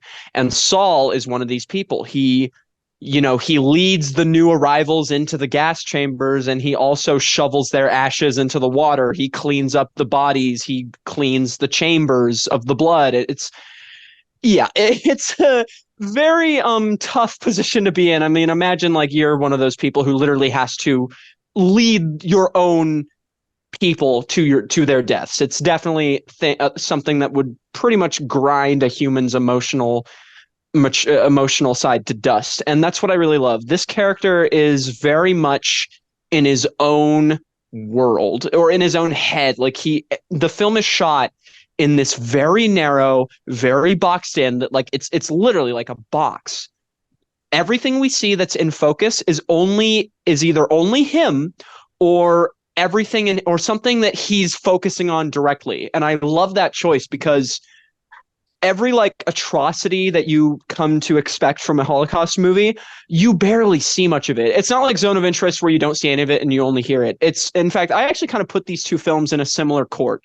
But no, in Son of Saul, sometimes you see a glimpse of it, but it's only ever like you only ever hear it, or it's like really blurred, because this character that we're focusing on, it literally is his own perspective. All we see is whatever he focuses on. And he's clearly someone who's learned to block all that shit out. And when they were first making this movie, the director and the cinematographer, I can't remember the cinematographer's name, but the director, Laszlo Nemec, and the cinematographer, they had this dogma that they created. And it basically went like this. So they made a pledge to basically stick to these mantras. The film cannot look beautiful. It cannot look appealing. We cannot make a horror film. Staying with Saul means not going beyond his own field of vision, hearing, or presence. The camera is his companion. It stays with him throughout this hell. It is a perfect example of having a somewhat stripped back style, but being completely purposeful. You're not going to see a single wide shot. There are tons of long takes, tons of oneers that took so much coordination that that you don't see. Like, that's what I really love. There's so much effort that goes into the stuff happening off camera that it makes the world feel so much real. I don't remember who it was, but someone mentioned, it was Brendan. You mentioned that these movies need to do a good job at setting you in these worlds. This movie does that because it puts you right in this character's perspective, and it basically like makes you believe that we're really like in this camp with him. And I know I kind of trailed off, but I want to go back to what the story is about a little bit. Now, about 10 minutes into the movie, Saul finds a little boy, and the boy is dead. And he decides to take this boy as his son. Now, there's a little dispute on whether it's actually his son. I have my own personal beliefs. I don't really want to talk about that here. But he decides that he is going to dedicate whatever life he has left to keeping this boy out of the hands of the Nazis and giving him a proper burial, like a proper Jewish burial. And that's pretty much all the movie's about. And at the same time, the Sonderkommandos are staging a riot in the camp, which actually really happened. This is a real thing that happened at Auschwitz-Birkenau. The Sonderkommandos, they rioted. And there's a lot of moments in this film that are kind of taken from real life. And I wish I could like send you guys these pictures, because later in the film, we see a moment where this character is like taking pictures, like with a smuggled camera. And it's clearly trying to emulate these very real photos that someone was able to get while inside the camp at Auschwitz, that are literally the only pictures known to exist of what was going on inside the walls. And it's crazy how this movie manages to tie itself to reality like that and feel just so real. There's just like, when we see a Holocaust movie, a lot of it is trying to be like, for example, Schindler's List, or even like a somewhat kind of The Pianist to an extent. It is about the scope of the tragedy. It is about how it affected this whole mass group of people. Instead, Son of Saul focuses on one person, this one person's experience of being one of the people in that group that was, actively hunted. Sorry, my throat. But yeah, there's like no music. You get excellent sound design, fantastic acting, despite not there being a ton of emotion. It's quite literally just these very stone-faced people. But again, it makes sense in this environment because, with what you got to see every day. And yeah, it very heavily reminiscent of Come and See, but it's different. It's definitely different. I don't really know how else to explain my love for this movie without like just going on and on. But again, I don't want to do that. We still have quite a few movies to get through, but this to me is my favorite movie of 2015. It was so effective. I've seen it like 4 or 5 times now, and each time I watch it, the second it starts, I'm in, and I never leave the entire runtime. It's a bit of a longer one. It's like an hour and 50, hour and 40. Well, that's not long, but compared to like the hour and a half movies that a few of us have talked about at this point, it's like compared. But yeah, it's insane how this movie is able to just immediately capture you. And again, make you relate to this person, because you think about it and you think about what you would do in this scenario, and most of what he does you would kind of do if you were trying to complete this objective. Because I think something that a lot of these movies get wrong is they try to capture someone who's trying to be kind to the people he's stuck there with. I don't think that's realistic. I think that if we were all stuck in this situation, we would be selfish as hell. I love movies that properly capture someone being completely selfish and doing everything for their own good, for their own needs, and not caring about anybody else. Because that, to me, that's more realistic. And I don't think there's anything wrong with that in this kind of scenario.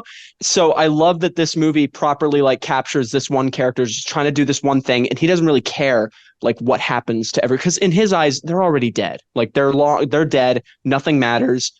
I may as well get this one thing done and make it feel like I've done something of worth, At least that's what I feel like the character's thinking. So yeah, apparently like 2 last known Sonderkommando people, like they saw the film and they praised it.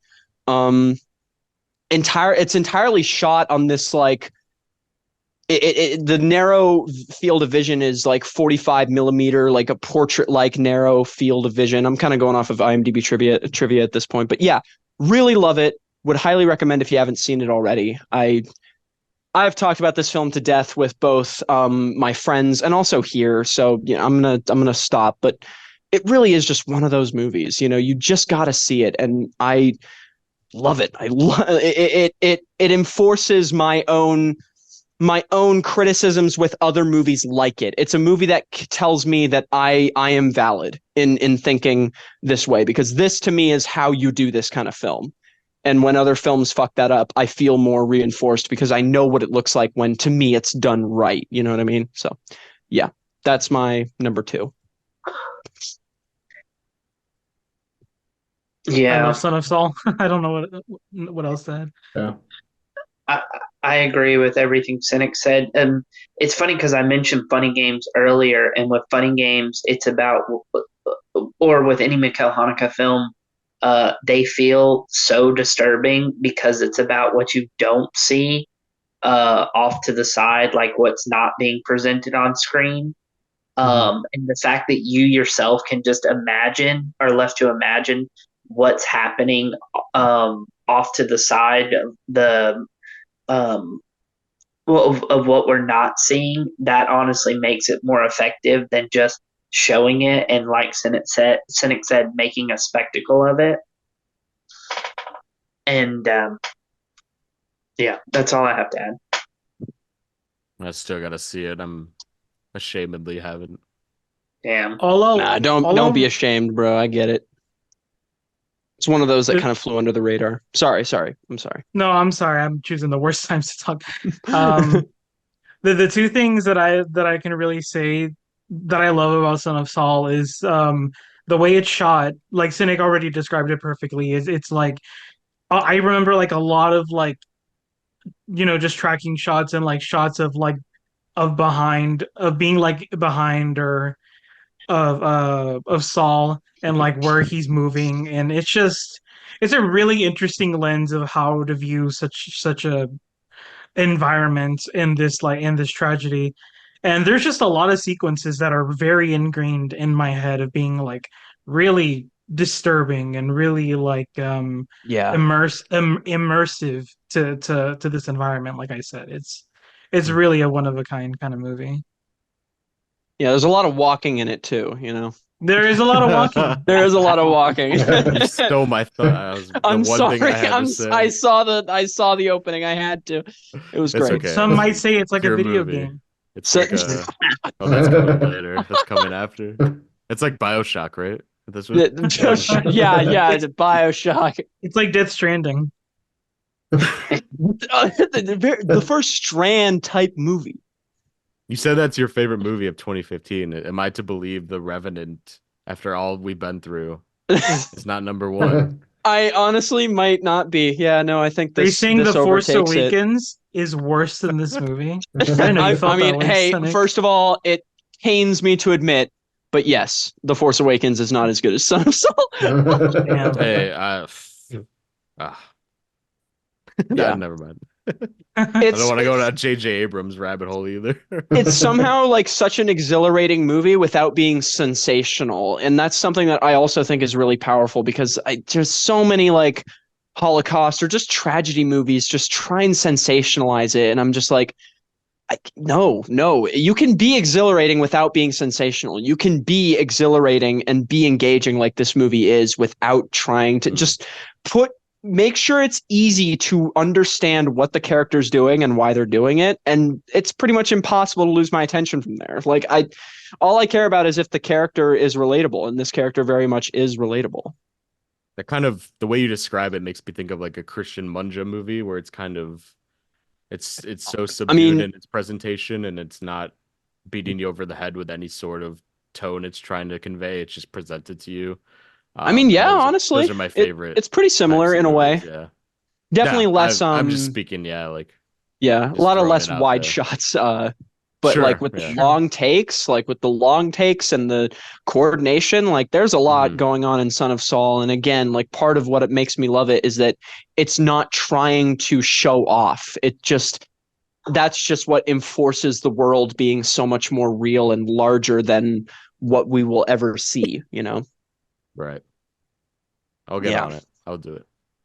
Ever since even when that movie was nominated for like best foreign language film, I was like, oh, I really want to see that. And 8 years later, here I am, just still shit. Yeah, I'll watch it. All right. Good pick, man. Blaire? All right. So my number 2 is made by my favorite cinema goblin. It's Climax by Gaspar Noé. I knew that was coming. My favorite film ever. I feel like we've talked precisely. No, I feel like we've talked about Gaspar Noé a lot on this podcast, so I'll keep it brief.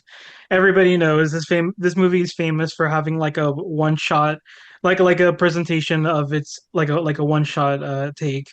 And it's amazing how this film I think it's just kind of like made on a whim. Like Gaspar Noé was like, "Oh, I want to make my next movie about like dancing and shit," and then it turns out to be like this LSD nightmare.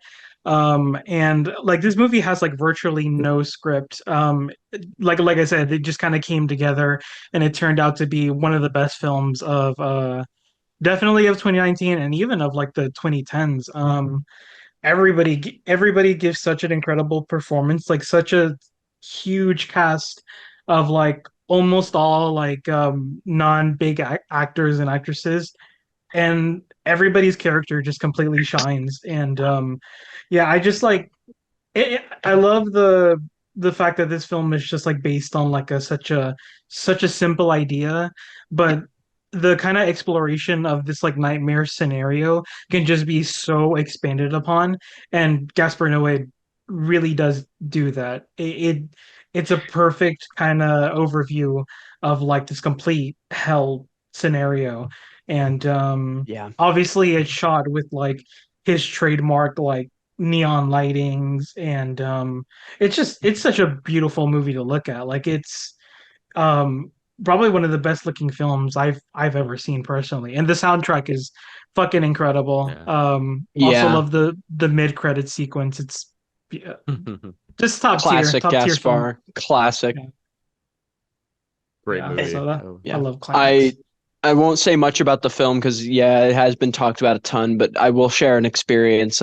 Recently I got to go see it at the Frida, which is a theater that me and Jake have frequented quite a few times, or maybe not recently, but definitely a little less than a year ago. But um, I loved that clearly a lot of people in my audience had not seen it because I'm not going to spoil it, but the moment when the lights go out, I heard so many gasps and like like so many moments like that because you know how that's set up and you know the stakes that are set up from that. And then when it happens, you're like, "Oh my fucking God." And like I heard so many people in my audience react like that. And plus, even better, and I hope this doesn't make me sound like a psychopath. I'm really sorry. But when the movie ended, I had the biggest fucking smile on my face because I knew I just rewatched a movie and I raised my rating from like a 9 to a 10. It became instantly one of my favorite movies of all time. And I heard crying in the theater. I heard people sniffling. I heard people like whimpering. And I walked out with the biggest fucking smile on my. I had a pep in my step. I went home and I slept like a fucking baby. I was so happy knowing that some people just experienced this kind of movie. Everyone's You know, weeping, and you're just like cynic. I love the don't movie. obviously I don't smile at people's trauma, but like just knowing that some people in there had experienced something they haven't experienced before, it makes me happy knowing that what if they enjoyed it at least. It makes me happy knowing that some people have found something new, experienced something new. I also saw Irreversible at the same theater like a few months before, which was a little less did not put a smile on my face, but Climax definitely did. And it's pretty fascinating that movie also is like the first Gaspar Noé movie that didn't involve the cast and crew and Gaspar Noé himself like constantly doing drugs. Apparently, like it was a completely sober set. Like everything that was done, That's everyone kind was of crazy. Yeah, no, his straight most like drug-fueled movie ever. And it's, like, yeah, it completely literally sober. is like the one where no one did any drugs at all. And This is like yeah, one of the most hormonal movies I've ever seen. It's Yeah, that's so what it is. Yeah. fucking out there and like yeah, Horny it's my cinema. favorite Gaspar. It's absolutely my favorite Gaspar Noé film. It overtook Irreversible Me for me. too. my favorite God. still Irreversible, but Climax is I close. feel that. Irreversible is Yeah, probably a better movie in terms of its impact, but I think Climax I could just throw on. It's a more as fucked up effective as that movie, at sounds. least. Especially with it being like one of his first movies. Like it's definitely more impactful, but Climax captures something in me that I'm just like, the second I start it, I'm like, yeah, I'm watching a masterpiece, you know? And I think I watched one of your episodes, the 2010s episode, and you guys talked about the opening in the snow being such like a striking image, a great start because it immediately hooks you in, and I completely agree. Like it has that immediate, and Gaspar is really good at doing that. He's really good at starting his movies. The only one that like doesn't start as strong is probably like Vortex, but that movie's still great. So I'm not calling that an issue. But like, yeah, he's really good at getting you immediately intrigued, and Some would Climax say is no different. Love has a climax right at the beginning, so I very love the idea of knowing that I quite literally got money shotted by that actor. You know, Yeah. like I I'll give pity that movie anyone who another saw that chance. movie in the theater, and they're like, wow, you just came on my face, dude. Nice. I like that movie. I don't care. I know it's I'll pretty rewatch I it. understand why people like it. I personally don't, but I understand. Like it is one of those that just kind of you like it or you don't. Yeah, of course. Doesn't change my opinion on Gaspar. He's still, yeah, a goofy goober, a goblin, a gremlin. I think I it love them. was He on is a goblin. Blaire's list, right? That was on your top 5 when we did I'm the pretty sure, 2020. yeah. Yeah, because this is all like deja vu right now. So it's like, No, no, that's why I was like, I'll keep it short. I'll try oh and no, it's say shit I fine. It's haven't fine. said. Yeah, It's all good. I love talking about that movie. But yeah. I don't have anything to say, anything else to say about it. I was gonna say, yeah, right. I have nothing to say actually now. The biggest lie I've ever told. I've Biggest always got lie I something to ever say. said. Yeah, Perry, go you're ahead. probably wondering. I was just gonna say before I give my number 2, Climax has a special place in my heart because that was the night the Atlanta Trio was like born. That was the first film we ever reviewed together. That's what That's true. they said on the pod. Yeah, I forgot that. Yeah, you guys Yeah. met at the theater, right? Well, the theater I worked You're at, working, yeah. yeah. And then months later, we finally like decided to start hanging out, and they brought me on to review the film with them because they just knew Carlos knew well Carlos and Blaire knew how knowledgeable I was about film, and they're like we have to include them. Yeah. But Star it's is funny, born. I can't watch like those old reviews because I'm like I just sounded like such an idiot back then. I mean, I'm Oh, still yeah. an idiot now, but Nah, No, no. nah, you're crazy. I can't but do any old podcasts, right? I cringe so hard at them. you just Okay. feel like there's a lot more nuance now. Yeah. Like now that you've grown as a person and as a critic, there's just so much more nuance now. Mhm. I do agree with you. I can't tolerate my older reviews that I have on Letterboxd. Some of them Yeah, I'm oh, just man. like, God, this fucking kid. I know. I'm I- like, God, I was Yeah. such an idiot. I've actually deleted some old Letterboxd reviews. 'Cause I was Same like, here. I've that deleted was- like probably half. Yeah. Some were so bad. I'm like, what do I just not talking about the movie What was at I all. thinking? What was I thinking here? I Just think I really even bad. kept one of them, but like I added a caveat of like, I hate this fucking review. If you read it and take it seriously, don't worry, I hate it too. Yeah. I think it was actually my Love review, actually. I think it was the review I did for Love 2015. I think that was it. That's right. But, How come? Yeah, actually, I think that was a joke I made. That I'm serious. Like the Yeah, I most think like you showed childish fucking. You Yeah. showed it to me and Chandler, I believe. It was Oh pretty my bad. God. I wouldn't doubt that. I would probably be like, "Hey guys, this is what I sounded like. What a fucking idiot, am I right?" Chandler's like, you suck. Yeah, he probably said Terrible something like writing. that. That was a good Chandler impression. Oh, I love doing that. Yeah, that's a good. Sorry. Go, Perry. Go ahead. My number 2 is from my favorite female director of all time. I wasn't huge on this film the first time I watched it, but I gave it a critical reappraisal, and it's now one of my favorite films, and that's from Cleo to Cleo from 5 to 7 by Agnes Varda. Nice. So I think what's so interesting about this film is how it's a meditation on a death, and it's actually somebody coming to terms with their own mortality, and it's actually an interesting character piece because it's a naive pop star who's happened to come to terms with something as serious with death, through the whole idea that she may have cancer. And not to mention, I just think Agnes Varda does such an incredible job of like putting us in the female perspective and how Cleo is perceived by other males. And my favorite line in the movie is everybody spoils me, but nobody loves me. And if I misquote that, I apologize, but essentially that's the line of the movie. And basically, like, it's interesting to think that she could die young, and all the people that are in her life are just really fake, that she doesn't really have any genuine connection to like anybody in her life, which I think is really fascinating because obviously, like, and this is kind of a depressing thought, but um, with all the people we encounter in our life, all the friends we make, we're just collecting people to go to our funeral. If you stop and think about it, and Mhm. it's interesting how that film captures that. And not to mention, it has a Jean-Luc Godard cameo, Yeah, yeah. and he's actually really good in the film.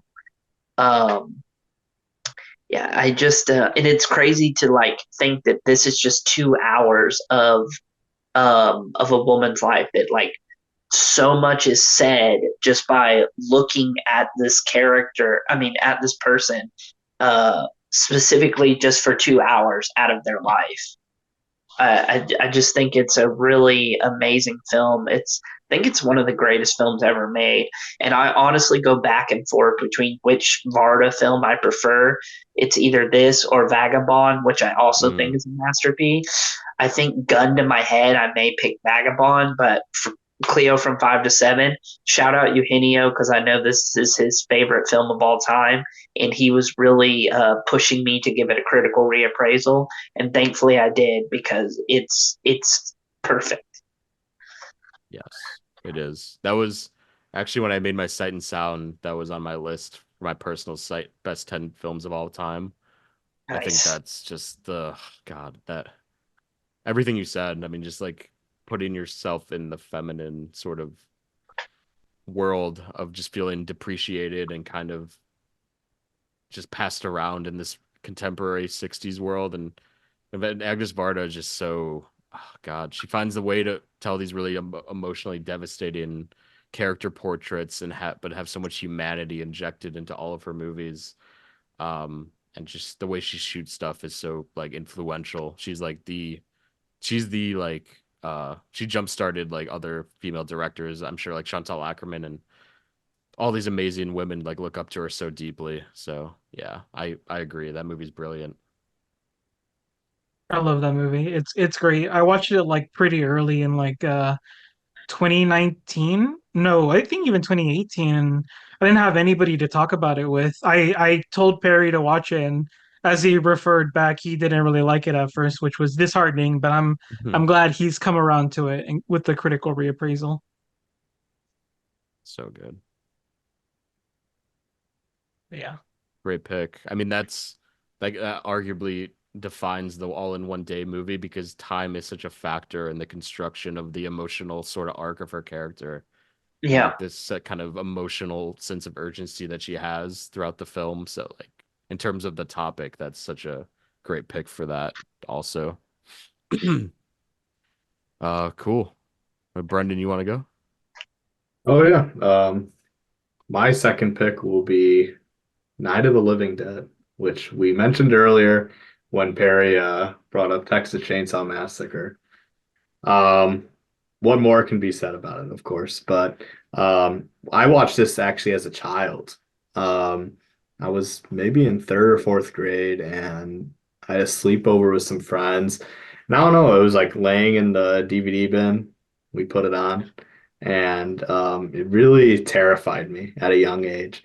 And I think it's really due to the aesthetic of it all, and the world building, kind of behind the scenes, but not only the black and white, cinematography and how tight the camera is kind of inside that house and just how gnarly it is when those zombies are really attacking and eating outside. It's just something that was definitely uncommon in the 60s horror space, maybe Roger Corman, maybe Hmm. had something as strange as this, but this movie just so influential to me as a horror fan, and also to several other filmmakers.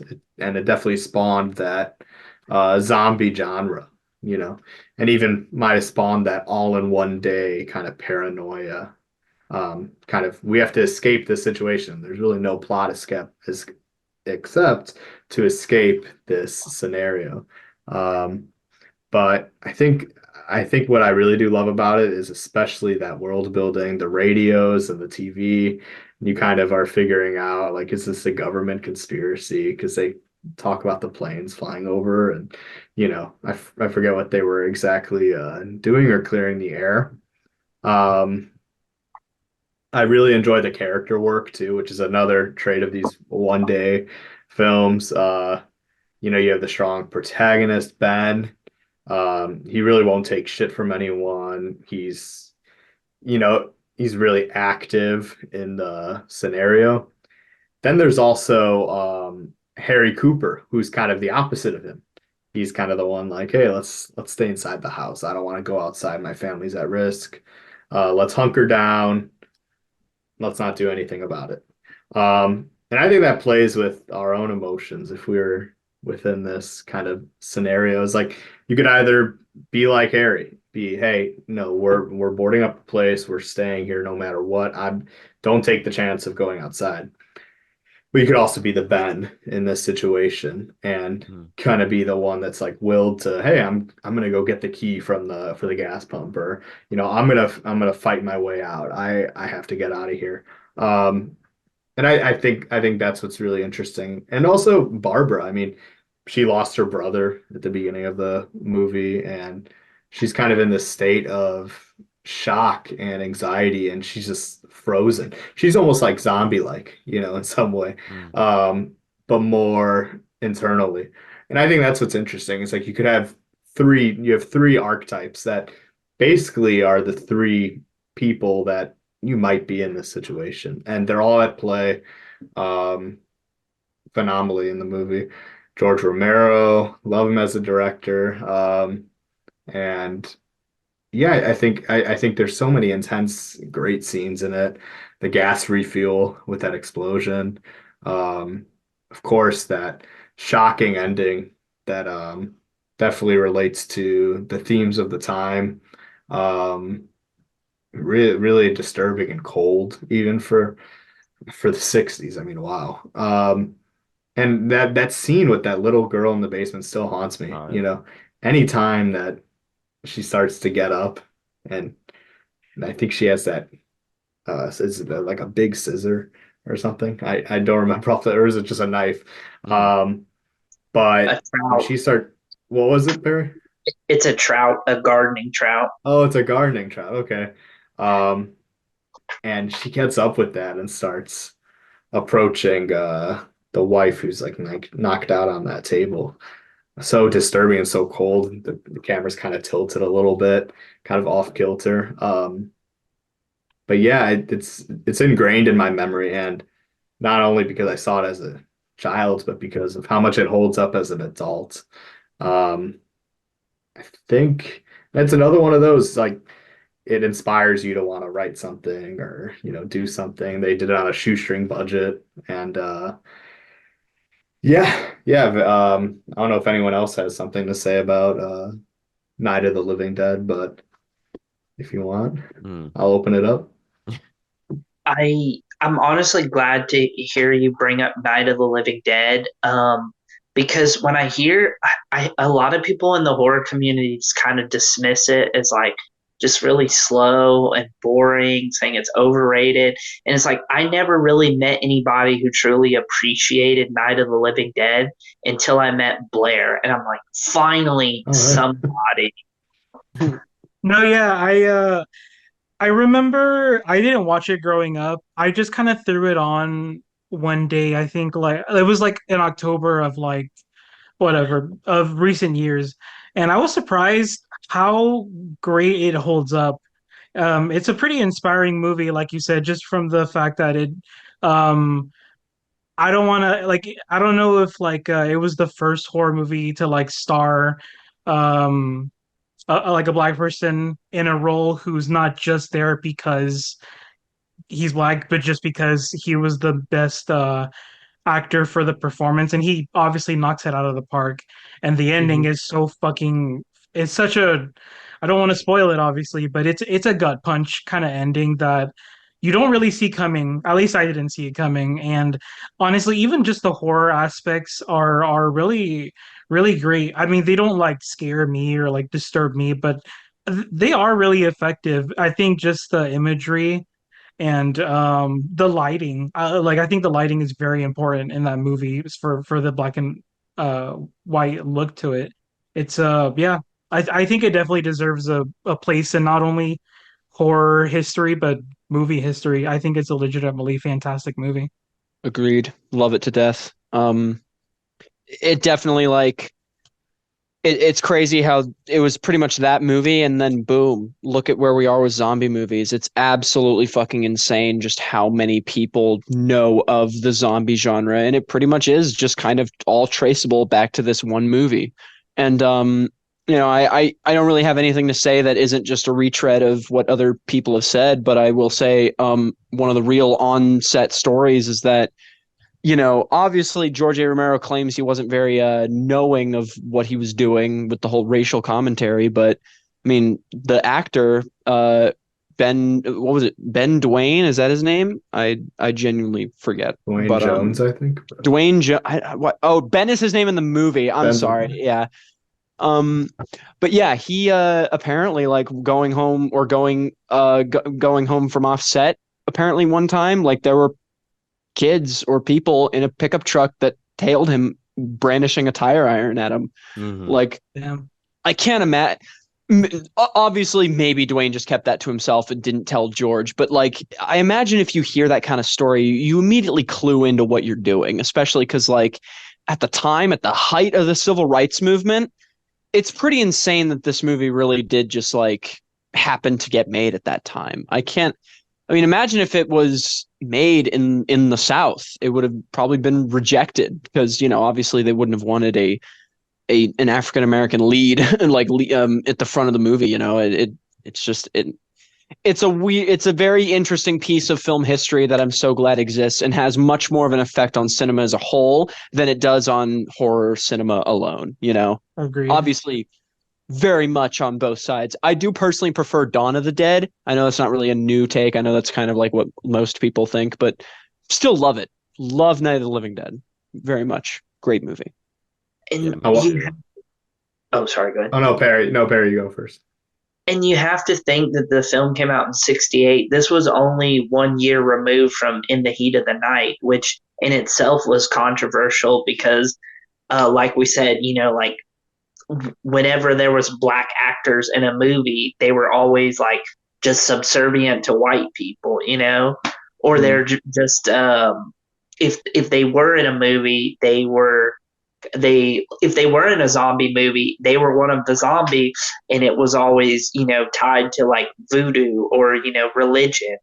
Yeah. Mhm. And also like didn't Guess Industry. Who's Coming to Dinner come out like right after this or pretty soon after? Like Yeah, it Yeah, was around the Yeah. same time. yeah, Sidney Sidney Poitier Poitier. again. Really good movie. Enjoy that movie. Hmm. Another I, w- one day movie. I think that Oh, yeah. Romero he was self-aware on some respects because if you look at the other movies in the trilogy, they all have really self-reflexive of very like socio-political themes, Dawn of the Dead, Yeah. consumerism, and Day of the Dead with kind of like this fascist government The portrayal. deterioration of Yeah. humans. Yeah. Yeah, I just Um love that trilogy so much. The Day of the Dead yeah. oddly is like my favorite one, which is I used in to be very respect. uncharitable to people who preferred Day of the Dead. Nowadays, I understand. I very much understand and I respect it. They're all 10 out of 10 masterpieces for me, all three of them. Hmm. Yeah. I've I'll only seen Night. Oh, I'm sorry. no, go. It's okay. I I was was just just gonna. gonna say real quick, I've seen that movie on the big screen with Brendan actually at Nice. a film Yeah. festival that really like solidified this movie as like one of my favorite horror movies. And yeah, I just That's love it cool. to death now. Sorry, Nice. Blair, what were you saying?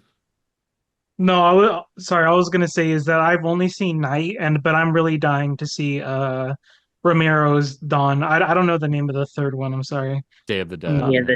Day of the Yeah, Dead. Okay, there's yeah. Night, Dawn, Day. So Day of the Jake, Dead, There's yeah. and then there's Survival of the Dead. There's a oh, whole other trilogy. Yeah. Yeah, Jake, Mhm. you're actually based because Day of the Dead is my favorite of the trilogy as well. Hell yeah. You Rigby too, right? I know Yeah, there's a few other defenders. I think Yeah. also yeah, Ant-Man as well. Ant-Man yeah. too, yeah. Oh, it's the best. Just the practical effects and everything. It just culminates to such a great movie. Um, Done by Tom Tom Savini, and I would Savini. argue Yeah. that Day of the Dead is Tom Savini's masterpiece. I Hmm. would Yeah, actually, yeah, I yeah. would go that The far. I would effects. say that's it. God, yeah, the head and the body and how it's like they're disconnected. Like I don't know how the fuck he did that. Like I it's think one of my crazy. favorite effects is right in the beginning with like the jaw gone and the tongue just hanging. Like that's like, holy fuck. Mhm. Yeah. Yeah, it's brilliant stuff. I can't recommend Romero. Brendan's kind of the one that got me into him more. Actually, just tell me about those movies. So It's like one of those kudos. trilogies that like even though it has a great effect on cinema or sorry, horror movies, it has a great effect on cinema as a whole and it should be watched by every cinephile. I feel like that would be in October if I had a film class that taught year round, that would be like the focus of half of October, just the Dawn of the Dead trilogy. Yeah, all Yeah. three of these movies are on my 1001 films you have to see before you die list. Absolutely. Definitely Yeah. I would deserving to be on say that so too. list. Yeah, cool. Yeah. I'm glad we all like Romero here. It seems like that's Even when great. he doesn't make a good movie, you can still tell that he's like really putting his all into it. Like I don't think The Crazies is a very good movie, but I think that Yeah, that's a movie that he really did care about I and I wasn't really crazy respect about it it. either. No I pun wasn't intended. crazy. God damn it. It's like really fucking stupid and a lot of dumb characters, a lot of really like nonsensical plot elements that don't make sense and it's a bad movie, but it's a movie that I can at least look at Romero and say, "You know what, man, you swung for the fence." I respect that. And I respect it. I respect it. Yeah, I love him. All right, I'll do my number two to before we do our final picks here. I think I also brought this up on a former episode, so I'm not gonna go too crazy. But my one of my favorite movies of the '70s episode was Mikey and Nicky by Yes. Elaine May, Nice. starring two of my favorite actors to ever act, Peter Falk and John Cassavetes. I'm probably repeating myself, so apologies, but this is one of the greatest portrayals of friendship ever put to screen. I'm sure we all relate to the kind of fading friendships in our lives and have someone who's kind of a loose cannon and sort of just you grow kind of like an underlying hatred about all their attributes, and that's kind of Cassavetes to Peter Falk's character, and to frame that in like sort of this gangster story that where he's kind of wanted for some he's basically has a hit down on him, and it's just there's such a sense of urgency as we're talking about these all in one night, all in one day movies, and it's kind of this underbelly portrait of New York as these two guys kind of navigate their friendship, and Peter Falk like desperately tries to keep him alive, and then no spoilers, but just their dynamic just shifts in such a dramatic way. I think the fact this movie is made by Elaine May, like there's such a, I always like when women, like there's a movie called like Old Joy by Kelly Reichardt. I maybe have talked about it one or two times.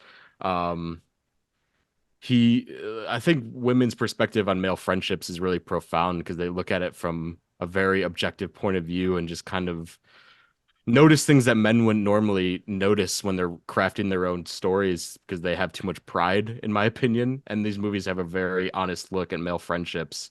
I just thought like Mikey, Nicky, and Old Joy would be a great double feature for like the dude friendship double feature. But yeah, I love this movie to death. It's some of the best acting ever put on screen, if you ask me, and just the way they develop together. And there's so many scenes like in the graveyard that just break my heart. It's really emotionally vulnerable stuff, and yeah, I think slightly underappreciated. Like I do think it's one of the most important movies of the '70s because it kind of caps off John Cassavetes and what he was doing in the '70s. Because I feel like this movie is in conjunction with like stuff like Woman Under the Influence and Opening Night, just these very raw portraits of humanity. And yeah, I love it to death. And I'm curious to see what you guys have to add to that.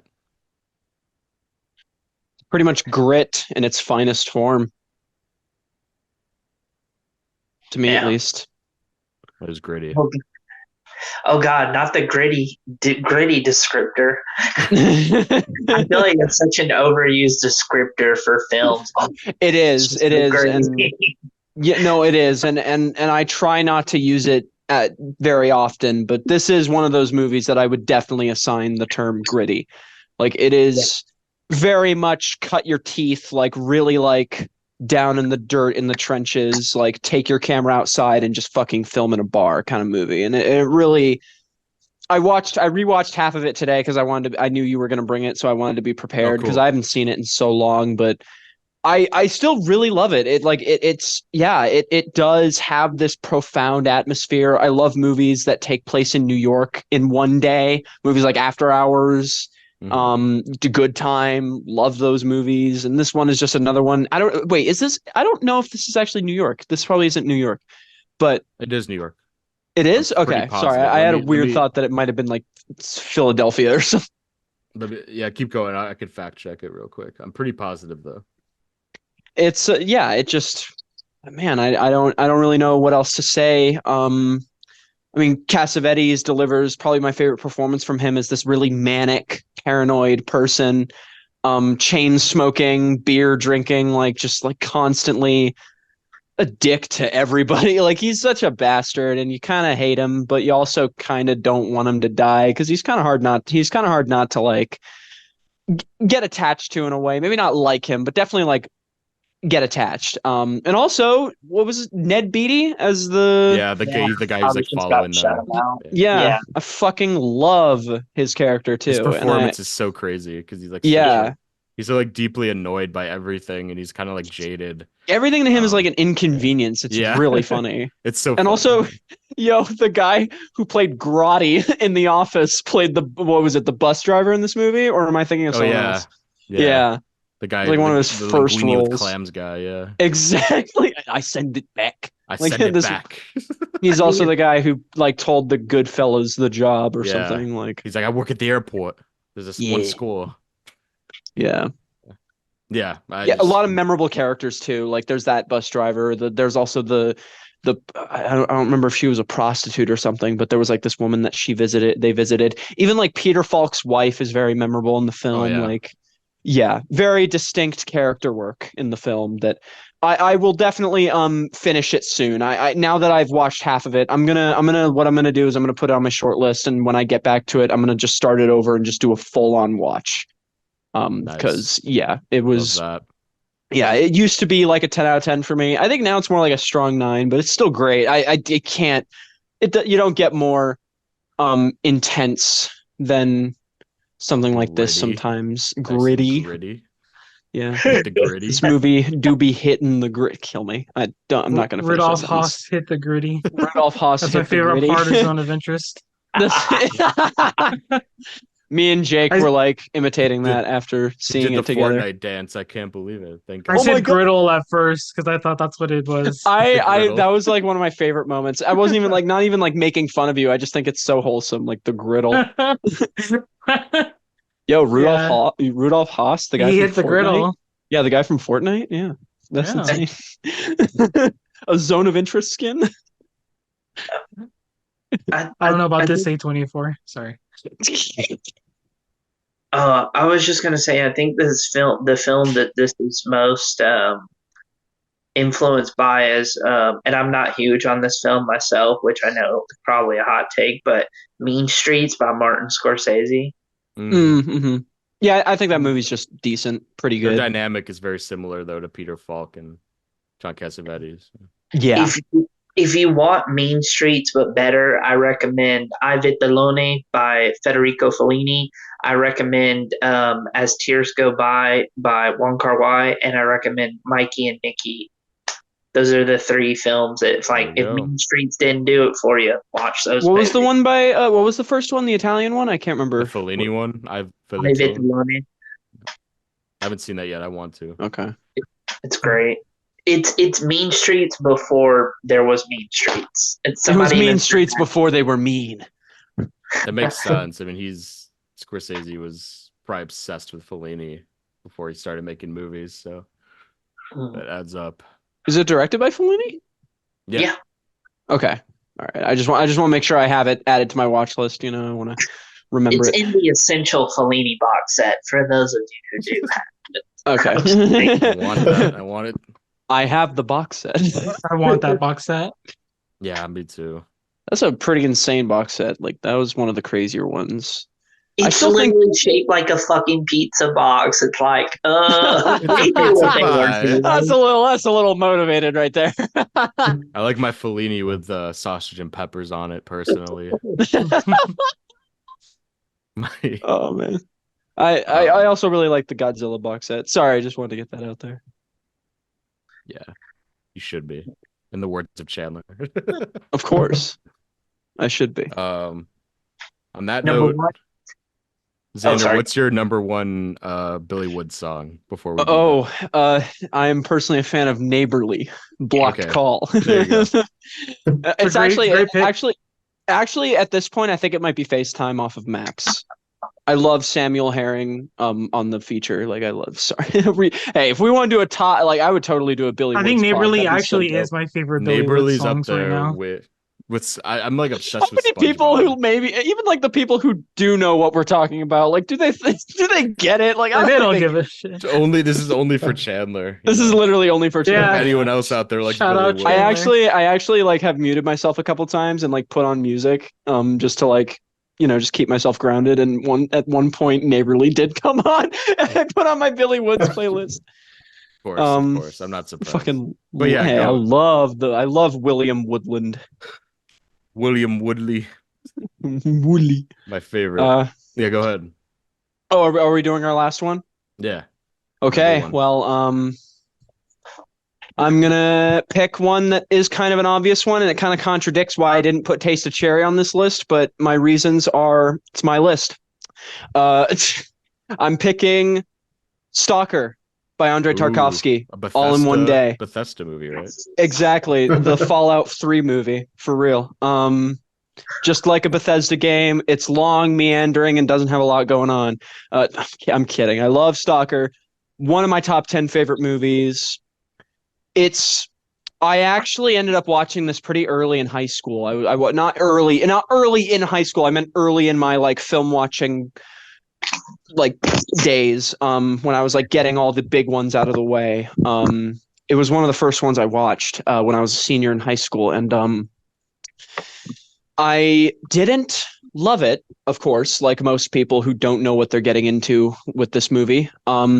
But I was captured, and I thought about it a lot, and I was thinking about a lot of the things the characters were talking about, like especially regarding motivation and satisfaction and fulfillment and all these like very human, selfish human desires that we all strive for. And eventually I gave it a rewatch. Like a little, it was like less than a year later. I didn't wait too long to get back to this one, and it clicked like that. I was like, I get it. I got this. This is awesome. And I watched it again, and then I watched it again, and then I literally rewatched it earlier today. It was like, I'm so glad I picked this one. It was literally like, if I was going to get to one of them, it was going to be Stalker. And I'm so glad I picked it because this movie just immediately reinforces why I think slow cinema is the most essential cinema. We need these movies, like in a time where action movies and quick cuts and all this like really fast, really ADHD edited kind of movies are the normal. I am so happy that I can go back and watch a movie that literally is just a lot of scenes of people walking and people talking. And that is Walk what it this like movie I talk is. it. Walking like I talk it, for real. It Like I talk it. like damn, she in a mood. And Damn, she in a mood. yeah. And I just love it. I love the atmosphere of this movie. First of all, it is a movie that is so ethereal, and we talked about this earlier, Jacob. You said that you like forgot that this movie takes place in one day. You like it like makes you feel like it takes place over a lifetime, and I love that about it. It really does feel Same. like years pass. Like even the characters look different, and now there's an obvious explanation as to why they did, that's very real world, but in the film it does look like they age by like years by the end of the film, and I love I love that effect. It's like one of those things that just happened to happen. And this is also very clearly, I know that Mirror is kind of like the personal expression from Tarkovsky, since that movie is quite literally about him, but I think Stalker is like right there, right next to it as personal, because at the time he was very, very unfulfilled making movies for the Soviet Union. He was his screen treatment for Dostoevsky's The Idiot was rejected. There was a whole nother movie he was working on that was shut down.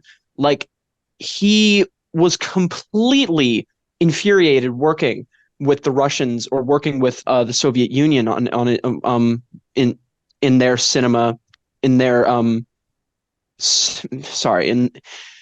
their cinematic cosmodrome, whatever I can call it. Fuck, I lost my train of thought. But I love how this movie kind of is his own form of wish fulfillment, because right after this movie came out, he never returned. He left the Soviet Union and never came back. He made 2 other movies before unfortunately passing in Italy and Sweden.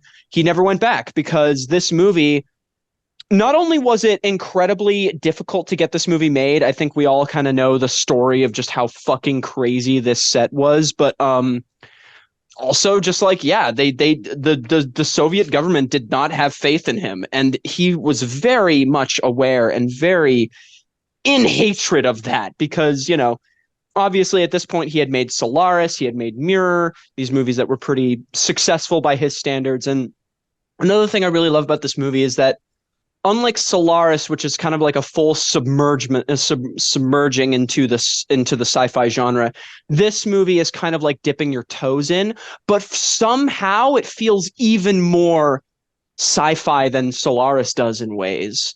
I don't know how to describe it. It just feels like, I guess it's also like kind of more fantasy angled, because obviously nothing takes place on a spaceship. There's no like little weird alien creatures. It's literally just these guys walking through a zone, and we don't really see much of how the zone works, but we really feel it. It's one of those films where minimalism is everything.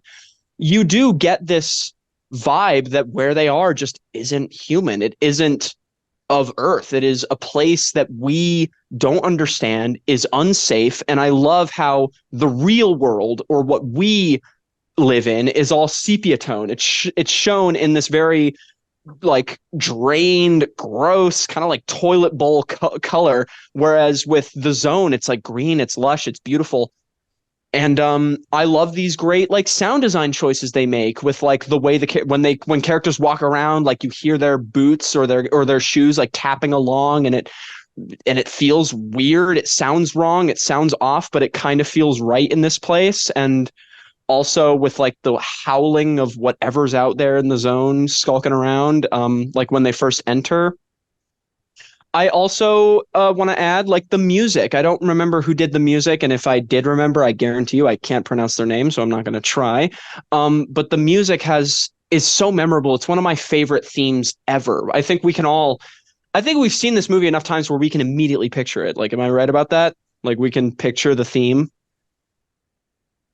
Not really. I've only seen it personally. one time, and it was a Really? while ago, so it's not super Fuck. fresh. I haven't seen it Oh, wow. in many years. I mean, I agree with everything you're saying. I just personally Yeah, don't remember the same. music, but You know what? It don't matter. It don't keep matter. cooking. Keep cooking. Don't worry. Keep cooking. I'm still grilling. I'm still grilling. But Where's my ratatouille? Ratatouille. Ratatouille. Ratatouille. But again, this kind of fits into like, this movie kind of fits into another movie where it's like the selfish need for satisfaction, and this movie really does get that across. And it also has this air of like fear. Like these characters you never feel like these characters are excited to have their wishes and dreams fulfilled. You feel like they're they get off this feeling that they're kind of terrified. Like there are scenes where they're like, fuck, what if I just get everything and then I kill myself because there's nothing left? Because that's literally what will happen.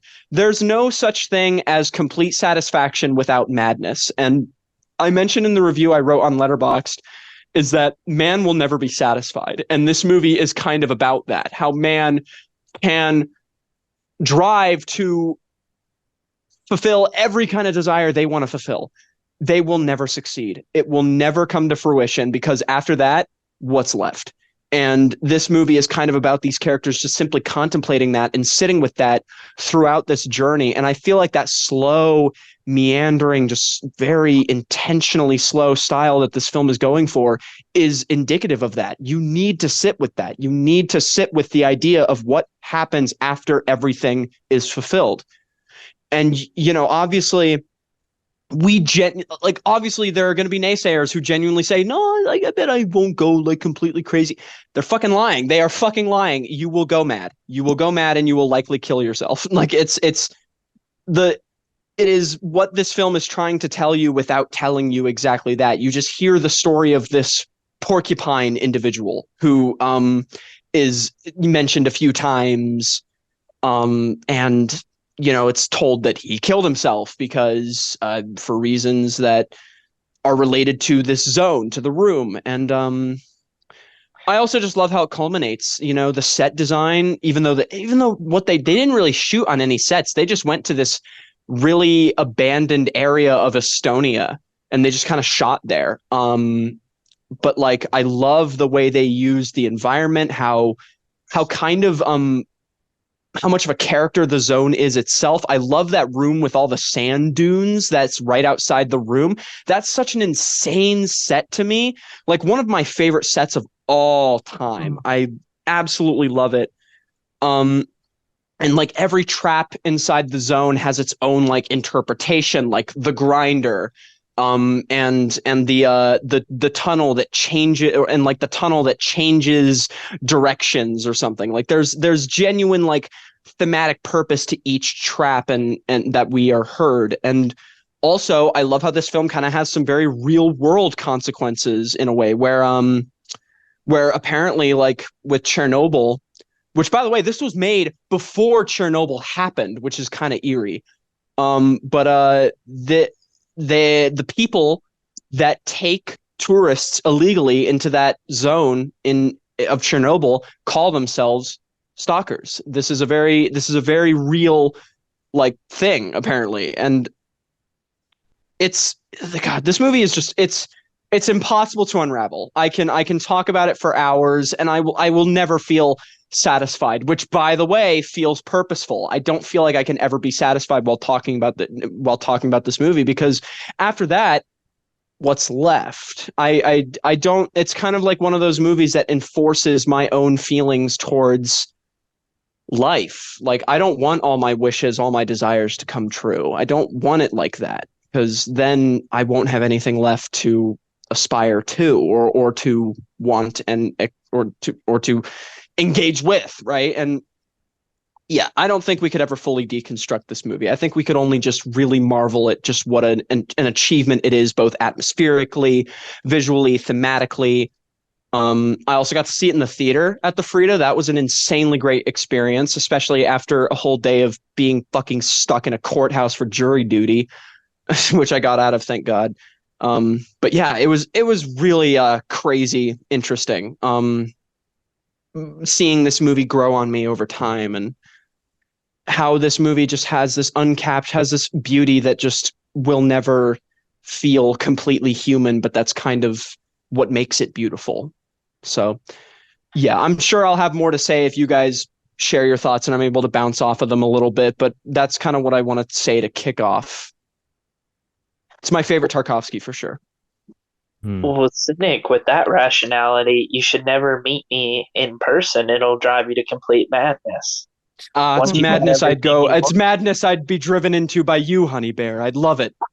Once you get everything you want, you'll just be driven to complete madness, and that's it. Exactly.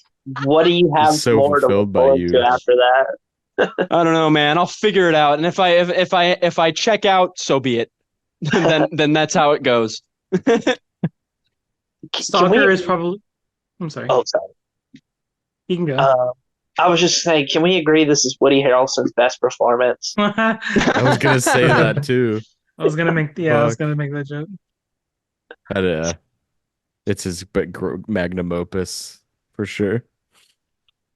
Stalker is um in my top 10 films of all time. Like for me personally, I genuinely think it's one of the greatest movies ever made, and it's just on top of like all the objectively great film things about this movie. This movie is just like Blaire core. It's very Yeah. cerebral, and I I adore atmospheric movies, and this movie is like as atmospheric as it gets. Like, Mhm. um, I know it's kind of cliche and corny to say, but you really do feel like you are transported to this completely different, almost dimension, and Yeah. otherworldly for the zone is like so perfect. Like I don't, it, I mean, it's like clearly like on Earth, but it really feels like just it's something else. And I once again I want to bounce off what Cynic said. The Dune kind of room is like one of the best sets in movie history. It's fucking Hmm. phenomenal.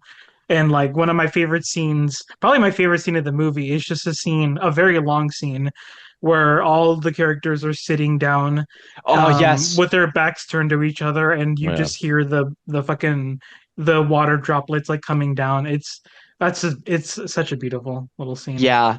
I also love how the room is essentially what the monolith was to what the monolith was to Kubrick. The room is to Tarkovsky. Yeah, It is literally the most essential, striking piece of their entire filmography, and it's the one of the only things that isn't ever explained, and it literally would ruin it if it were explained. for sure. It Yeah. adds so much intrigue to the movie's like I guess narrative, but experience. And like you said, the whole backstory of Stalker in and of itself is fucking insane. You could make like a crazy great documentary just on the filmmaking of Yeah. Stalker and the story of Stalker. Right. Apparently there was a documentary made by like the cinematographer. He was like shooting his own footage at the time, which apparently has been made into like a rough cut of a weird documentary.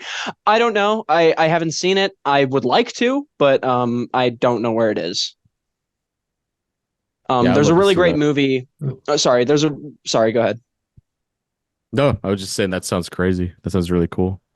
Yeah, there's like a lot of stuff that happened on set. There's a really great video on YouTube by oh my fucking god, what's his name? I think his name is Cinema Tyler, and it's a basically look up Cinema Tyler Stalker, and it's basically a video that basically does nothing about reviewing the movie of Stalker. It basically just reviews the background and the effect of what the movie had, and it's a really great video that captures just how insane the production was and also what the effect was, and also Mm. how he personally interpret I didn't he kind of like has similar thoughts to mine in that like the non-explanation is what makes the movie so good, and if it were explained, like the room if the room were explained, it would ruin the movie, and if like anything were explained, like I'm glad we don't see any scenes of like characters avoiding quote unquote avoiding traps. Obviously we see like them throwing like the nuts on string, and like that's like a thing,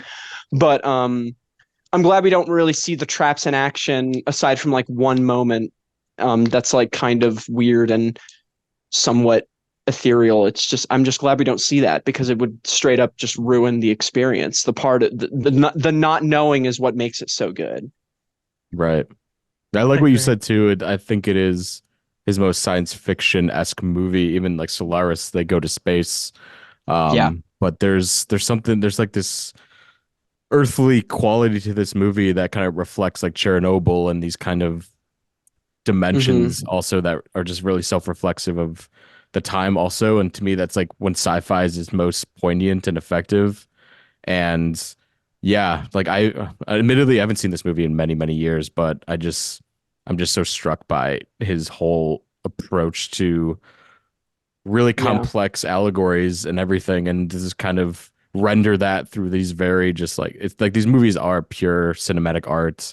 I know that's an overused kind of phrase when you're describing him, but like Even watching like The Mirror and Their Stalker is art, just yeah. yeah, pure poetry in motion, and you can really just you can. I feel like it's so self-reflexive too because I really like put myself into the characters and their kind of emotional and cathartic journey that they go on to. Hmm. It's Tarkovsky's hard to sparse, as you said, but I love his movies, obviously. And something I forgot to mention is that in this film there is kind of like a little bit of a sub theme of family ties and family dynamics, where like the main character obviously leaves his family, and the wife has this well acted breakdown of like, oh my God, I curse you, I curse the day I met you, you're abandoning us for this fucking thing. And I love how apparently that does tie into Tarkovsky because um he left his wife and kids at one point, which Mirror kind of reflected on with his father leaving. But then in Stalker, by that point he had left his own family. And I like how the Stalker is kind of in his own right a projection of Tarkovsky himself, because he's a character that demands discipline and demands to be like the leader, but it's kind of like he's also like a very philosophical person. And it's I don't like I kind of see this as just like Tarkovsky more or less. It's kind of like therapy for him in a way that Mirror Yeah, was like a testament to his life. I think Stalker is him getting into the nitty gritty of like why he is who he is and why he's doing what he's doing.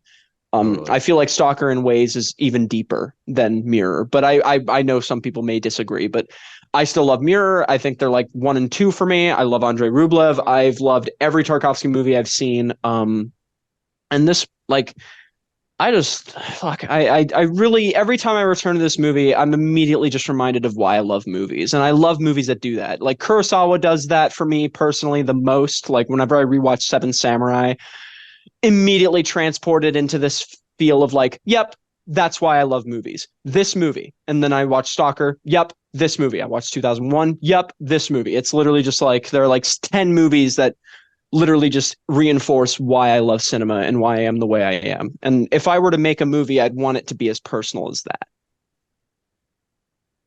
Nice. That's Great awesome. pick. Oh, I Blair. that's all I got. All right.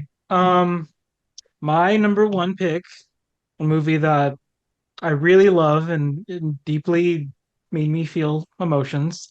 It's 4 months, 3 weeks, and 2 days. Hell Now, yeah. obviously, this is one that I talked about on the 2000s list. So I'll keep it brief. Just go over really quick. Like this movie is obviously dealing with the heavy subject of women's rights to abortion, and basically the two things that I want to like say is just it it's such a beautiful kind of thesis on how it doesn't matter how badly you outlaw abortion, women are always going to seek that out. Uh, no matter what laws against it you impose. Um, the real dilemma is just how safe it is for women to have access to abortion, because obviously the hell that these characters go through are just completely like unnerving and just really scary all around. Like if you know what these characters go through, like they're dealing with somebody who is like not who knows how to perform an abortion but is completely like doing it under the radar. And yeah, I'm sorry, I'm kind of like brain rotted, it's a little late. It's But okay. no, there's definitely sequences in this movie that really stick out with me. Like the dinner scene is just one very long take where Mm. you're focused on the main actress's face. That's a brilliant scene, and just the whole lead up um, to the abortion itself is just fucking terrifying. And yeah, honestly, like this movie, like it's not an easy watch. It's something I have. It's a movie like I have to watch like and take breaks from because it's so impactful. But honestly, I think it's like a masterclass in directing and Mm. acting. I can't recommend this enough. It's really disturbing, but it's not like disturbing in a way that's like um uh graphic or even like explicit in any way. It's just kind of the implications, kind of the psychological journey with these characters. Yeah, it's a phenomenal film. It's easily one of my favorites. Yeah. I I love Manju. I love Manju Manju's Manja. great. Manja I Manja. I think one of the best movies of the century so far is that movie. And I Oh love his other yeah, movies too, but nothing compares. Like that's definitely his magnum opus for sure. And easily.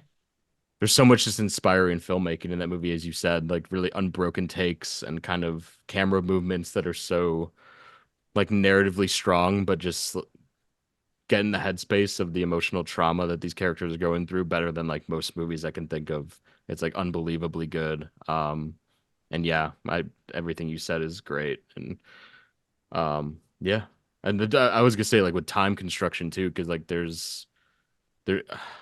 it feels so self-contained in a way, but you just feel the weights Hmm. of this entire country and this culture just put upon these in the lens of these two characters. And as you said, like there's it's such a pressing issue and it's so relevant at the same time, even though it's almost 20 years old now. Like Hmm. that's the best. I think it's the best take on that subject matter in film, I would say. Yeah, it was incredible. I haven't seen it in years. It's been like 4 years. I have to see it again because like I recently watched Graduation by Manju and Mm, I thought that was incredible. Like I really remember loving this movie and being just so captured by the acting and of course the filmmaking cinematography. The lack of music was really harrowing as well. And there's like a dinner scene that's like all in one take yeah, that's just that quite literally just captures everything that we were talking about earlier with Shiva Baby, yeah. with like those family dynamics. Like you just don't want to be a Mm. part of it. You don't want to be there. That's my You know, favorite something scene in that the movie because it yeah, I think Hmm. captures it's mine that too. kind Me of you too. feel like you're paralyzed sometimes when you're just with mental distraught. Like Yeah. I've felt that many times being like surrounded by people and she kind of felt like powerless in that moment. It's like the way it's so unbroken. It's so unnerving Hmm. too. It's I've like And it never sucks seen knowing that people also in America have to deal with this shit. Like, fucking just yeah, horrible. of I've course. never seen a scene so accurate. I mean, obviously I can't like relate, but I'm just saying in general, like how well it portrays a scene where you go through something so harrowing and so like traumatic, and then you just by, social orders and stuff, you have to Mm, be in another scenario where you're just trying to play it as cool as possible. right. Even though you know what you went through. Like that's crazy how well he portrayed something like that. Absolutely. Yeah. Did you I know it's Cynic, you saw his latest movie, right? RMN. I did.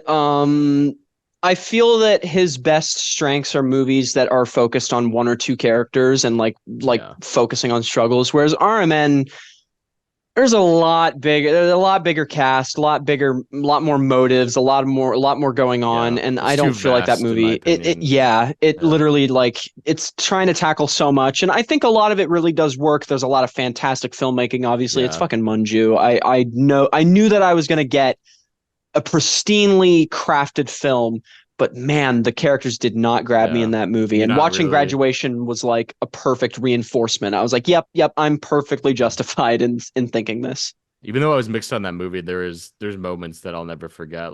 There's like the town hall meeting is like one of the greatest wonders of the past few Yeah, years, in that my was a really good opinion. scene. And Like yeah, there are really good scenes in it. I just kind of wish that the picture worked as a whole. I just feel like I yeah, was I just wish I was more captured yeah. by it. But you know what? I I love him as mean, a director though, nonetheless. yeah, it So didn't I was change curious. how I feel about him. Yeah, he's so And I good. really want to see The Hills Have Eyes. The Hills Have Eyes. The Fuck. hills have Fuck eyes. me. Dude, I get shit mixed up like bad like this so often. Oh my God. What was it? Beyond the Beyond Hills? the Beyond the Hills. Hills. Beyond the Th- Hills. The Hills Have Eyes. that Fucking hell. movie God is damn. Alex that movie Aja. is another 10 out of 10 in my opinion, by Oh the way. really? Oh shit. It's Yeah, incredible. It's fucking amazing. I really want to see it. I think it might hit me pretty well. I have the I just Criterion. I haven't still haven't gotten to watched it. it. Yeah. Yeah, it's just one of those. Munju was someone who, like, I watched 4 months, 3 weeks, 2 days, and I really loved it. And at the same time, but at the same time, it's like one of those movies that I don't feel like I can watch too much because there are some moments that really just don't make me feel good. Like, and I Of don't mean course, that yeah. any movie has to make me feel good, but like in a way where I'm like, man, I just don't know if I want to feel this way like this very often. But who knows? Maybe it was like before, like that was a movie I watched before I watched the more other like very brutal movies. So maybe I'll be more fine with it if I rewatch it now. In fact, I do No, I plan mean you're to validated to feel that way. soon. That's Yeah, very there's like one the shot of aim a of the movie. towel in the movie where you're just Yeah, like, well, fuck, shit, fuck, shit, yeah, fuck. It's yeah. like the only way you can feel. By the way, Nonetheless, that guy who plays the doctor, he's been in a lot of movies, and in out of all the movies I've seen, there's only one movie where he doesn't play a fucking piece of shit, and it's Graduation. And even that movie, he's kind of a dick, some like a little bit. It's really funny how he just always plays a fucking prick. all right, Perry, you want to go? Yep. My number one is my favorite screenplay of all time and just one of my favorite films of all time. Um, from 1957, it's Sidney Lumet's 12 Angry Men. Yes.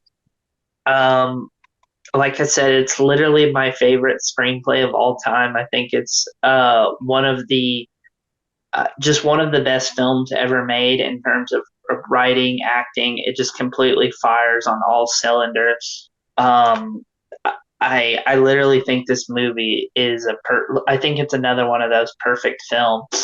Um, it's interesting for me because I'm a huge Twilight Zone fan, and a lot of the actors who are in this movie are also in the Twilight Zone show. So it's fun to watch it and be like, hey, I remember seeing him in that Twilight Zone episode and that Twilight Zone episode. Um, but outside of that, it's a really nuanced and just thought provoking look at kind of our personal biases and how our personal biases influence how we see certain situations. It deals with obviously themes of prejudice, and it deals with kind of how we as a society, everyone has like a responsibility as a citizen to do what is right, but it's kind of hard to know what that is all the time. Um, the line of what's what's moral, what's just, it gets blurred, and again, that ties back into how our personal biases influence our perspective on things. And I just think the acting, like the entire cast, is just extraordinary. All of the characters feel incredibly three dimensional. They all just feel like real people. They feel like the type of people we have met. I feel like we have met one of like each of these men in the jury room, at least at some point of our lives. Um, yeah, I feel like I'm not gonna say anything that hasn't been said about 12 Angry Men. It's one of the greatest films ever made. It deserves that title. I feel like it's kind of like one of those. If somebody sat down and watched 12 Angry Men and they didn't like it, I would think they're just a contrarian. I would be legitimately shocked. It's like an impossible movie. It feels like a virtually impossible film not to love. I showed it to my mom who had never seen it, and we were both really blown away by it. And then I had a movie night at Blaire's house, and we watched 12 Angry Men. And obviously, she was really away by it, and I was really excited I got to show her the film. So yeah, that's my number one, 12 Angry Men. That's one of Face. my favorite memories of like ever with like Perry was watching 12 Angry Men. I mean, when we used to do movie nights at my house, those were some of the best movie nights I've ever had. But yeah, 12 Angry Men was a great one, and I really want to rewatch it. Yeah, one of the greatest I movies ever. Yeah. I love what you said about the archetypes because I remember with the first time I watched that, I was pretty young, and I just remember each of the men in that movie were like archetypal for some person that you know, and you can attach kind of your personal experiences to all of them and kind of, I guess, feel empathy towards some of them, but also disgust. And it's just like the most, just so emotionally raw as it goes on. And I can't believe that like Sidney Lumet directed that as, I believe, his debut, right? Like that was his first movie, and it's maybe the best debut in cinema history. And the screenplay's so tight. Yeah, it's pretty insane that it wasn't like a stage play first. It's Right. either that, it's either 12 Angry Men or Citizen Kane for the best directorial Right. debut of all time. Yeah, forgot about that. That's a good one. And Richard Linklater, Slacker, right? Oh, heck yeah. Seen that one, but I feel like it would have all the components to drive me up the wall. I'd love to do a watch along with you. I would like to see that movie. I've heard it's pretty good. Carlos would be like, Jake, I need him to mod my Discord. You fucking killed him. You showed him this movie and it literally killed over. Like the beginning of Poor Things, that was you. You're like, fuck it. When I remember when I saw 12 Angry Men, I watched it with my dad for the first time, and he like had heard of it, and I think he saw it at one point in his life, but he like had no memory. And I remember we started it with kind of like, we were just tired that night, we just want to watch something, and we were kind of just like lying back on our couch watching the movie. 20 minutes in, I remember looking over, and we're both on the very edge of the couch, hunched over, glued to the screen, and we stayed that way the entire rest of the film. Like it really, it doesn't take very long to captivate, and when it does, it doesn't let go, and it's just so consistently engaging. And yeah, it's pretty much one of the best screenplays ever written. It's in my top 5 of all time. I love it to pieces. I just love also like the filmmaking too. Like the film starts with like what is it, like a 5-minute, like 7-minute oneer that really like does a great job at setting up each character. And again, every single juror, even though there's 12 of them, so distinctly memorable. Like I can remember exactly who's who and why they're memorable. It's a really like well-defined film. And again, the fact that it only does it in like an hour and 20 minutes, that's absolutely fucking insane. Like in the 50s, no less. Like man, it's crazy. It really is just like one of those movies that you just, when you see it, you can't believe that it's this old, because you don't expect a movie that old to be like this ahead of its time. And I feel like it really was in a way. And yeah, like some of the best acting ever, just so many classic moments, classic scenes, like with the knife, and then with the story of the guy in the slums and the scene in the bathroom. Like there are just so many classic moments, just incredible, absolute masterpiece. Probably like when I think of the word masterpiece, it's like that movie and 2001. Those are like the 2 movies that appear in my head first. Even Old Boy doesn't appear until like number 3, and that's my favorite movie of all time. But Sidney Lumet's I think he's one of the goats of ever. I just think he's made like 5-star masterpieces that are like undeniable, and like his filmmaking is just so, God, he just gets even in into 2007. The emotional headspace of characters is better than any director to ever do it. And he never, like from his first film to his last movie, like they're all just, the quality was incredible. He's R.I.P. one of the best. He's great at capturing chaos. He's so great at capturing chaos. Yeah. Like in 12 Angry Men, it's like a lot more internal chaos, whereas like with something like Network or Before the Devil Knows You're Dead, it's a lot of external chaos. And I'm sure what's it called? Serpico. I almost said Sicario. I almost fucked up again. Yeah, Serpico. Like that. I think that movie will. I haven't seen it, but I'm sure that movie's pretty chaotic.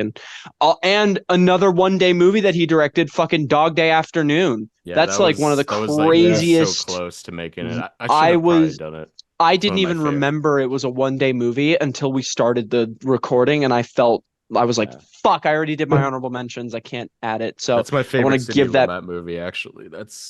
I think that movie is based. absolutely brilliant. Based. I think I my really favorite want to take this Pacino. moment to shout it out properly. I know that we're doing 12 Angry Men, but Dog Day Afternoon also incredible. Sorry. Oh yeah, I love Sidney Lumet so much. Great pick, Perry. Brendan, what's your Yeah. Good last one? pick, yeah. Yeah, my number one. I still need to own the Criterion, but After Hours by Martin Scorsese. Dope. Um, I've been in love with this movie since maybe 2018, 2019. And I think what I love about it is just how it feels like a surrealist kind of film, kind of an odyssey, um, in which everything perpetually gets worse. Um, it it's almost like New York is kind of dreamlike and things don't really make sense. It could be really quiet in the streets and there's one car going by, or the world kind of seems, it's like the outside of it almost is like a horror film, and this guy is like stuck in something that really doesn't make any sense at all. Um, but what I think I love about it is not only the paranoia that sets in too, kind of like everything that he wants to do with his nights, whether it's the girl that he wants to meet or the party he wants to go to, they all are facades. They don't actually exist, or they don't turn out the way that he wanted them to.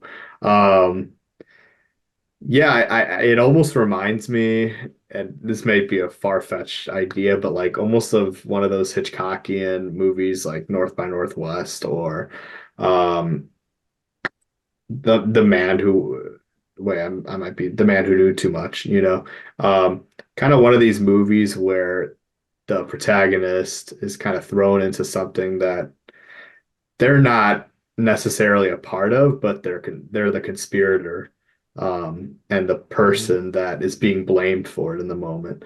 um but that's what I thought of kind of with this film, is it was kind of Hitchcockian, and especially with the score, um, not only the synths, but has that like tick, tick, tick, tick, tick in the background, which is so cool, like the night winding down. Um, and it's very breezy. I think it's rewatchable out of a lot of the Scorsese films, It's so rewatchable. And the supporting cast, I mean, Cheech and Chong and John Hurd, Rosanna Arquette, Catherine O'Hara, um, they all have their time to shine. Uh, I think the only other thing that I wanted to note was just how relatable it could kind of be, right? Like we all have these kind of days where you think something is going to happen. Whether it's like a great party coming up that day, or going to see like a movie with your friends, and then things get perpetually worse and it's not how it was supposed to be. We've all had that day, whether it was years ago or months ago, whatever, but it just kept getting worse, you know. Um, and I think that's very relatable to this movie, because he's kind of stuck in this endless cycle of things just really hammering him and wearing him down. And in some way, he kind of deserves it. In some parts, he's not really the best protagonist to follow. He's kind of an almost not an anti-hero, but unlikable. And all he wants to do is just get home, right? And I think sometimes we feel that way. It's like today is a fucking shitty, sorry for swearing. Today is a shitty day, and I just want to get home by any means. Um, but people keep stopping him and situations arise. It's really definitely my favorite of the one day kind of films. It has all those check marks, right? Like the supporting cast and the location, the paranoia, the tension. And I think the ending of it, which I won't spoil, but it kind of is, I think it has a philosophical message about life, that sometimes we can't always enjoy the freedom we just have to go back and work, or we have to go back and dwell into that sad state. So yeah, I just think After Hours, amazing movie, and I know I'm in the minority with this one, but my favorite Scorsese film, definitely. Um, but I don't know if anyone else has something to comment on with After Hours, but uh, if anyone else has something I didn't say. I mean, the first movie that came to mind when you brought up this topic was actually After Hours. I think it's the quintessential where the framework of the movie is just him surviving one night and kind of deconstructing his sort of outlook on life and everything. And these situations are so zany and crazy. And I mean, you showed me this movie, I remember back in the day, and I loved it Yeah. too. I love in the 80s, Scorsese just became a little more, I guess, experimental with the types of stories he was aiming to tell, and this is like a perfect example with like King of Comedy also. Just telling more out there, kind of whacked out character pieces like this, and I just love. I could watch this in King of Comedy any day. And you're right, like the supporting cast and everything. Just yeah, it's so much fun. I also need to buy that damned Criterion eventually too. Just I Excellent. really enjoy this movie as well. I think it's one of his better films. And not even like I don't even think it's really meant to be a character thing where you're supposed to relate to him. You're just kind of just supposed to look at it like, what the fuck is this shit? Like, what's going on? And I kind of love how it's literally just another entry in the dude tries to get laid and just can't cinematic universe. I love those movies Yeah, so that's fucking true. much. I love watching a guy just get frustrated by blue balls. It's I do too, hilarious. yeah. It's a great subgenre. Yeah. I New mean, pod idea. you'd hate to see it happen to yourself, but you love seeing it happen to other people. Like it's really fun. We talked about the Safdies a few times, and I feel Oh like yeah, this movie is very influential. yeah. Pretty much For without the this movie, time. there'd probably be no Safdies. Yeah, just that hyperkinetic New York filmmaking, I feel like, is really on display in this movie, and this is paranoia, as you said. Yeah.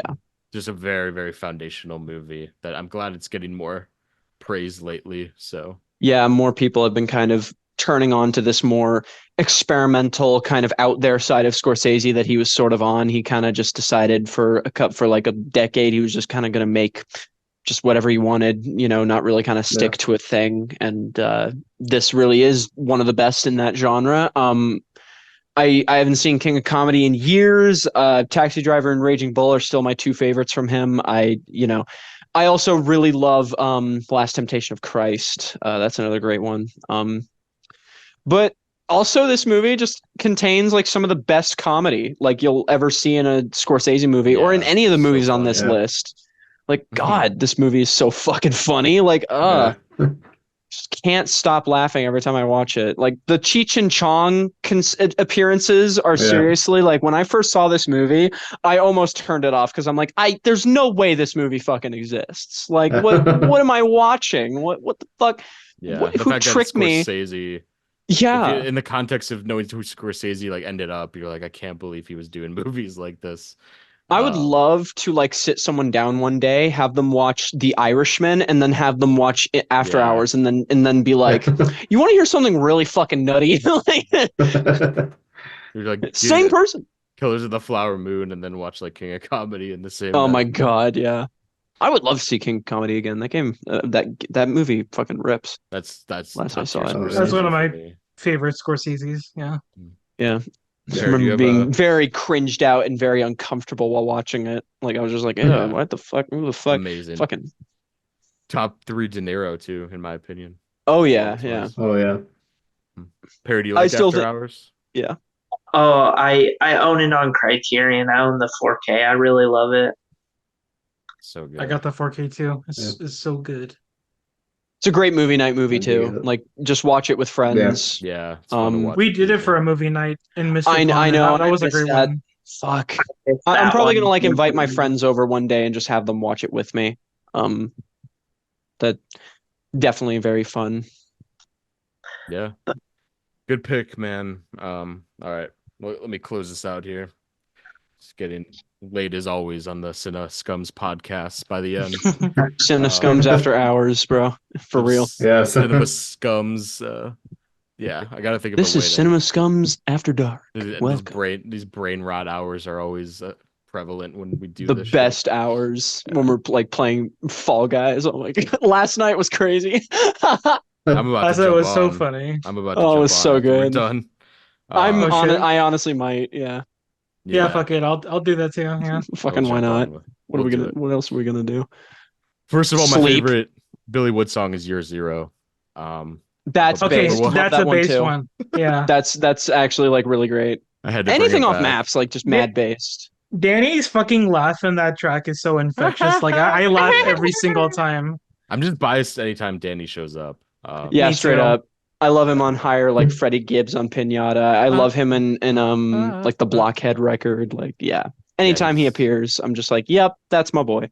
he's my Him boy. in that Brockhampton album, Yeah, Roadrunner, Yeah, I God, fucking love incredible. that fucking Mhm. track. And I also love him on a what I just recently listened to. Oh yeah, the ASAP Rocky album, One Train.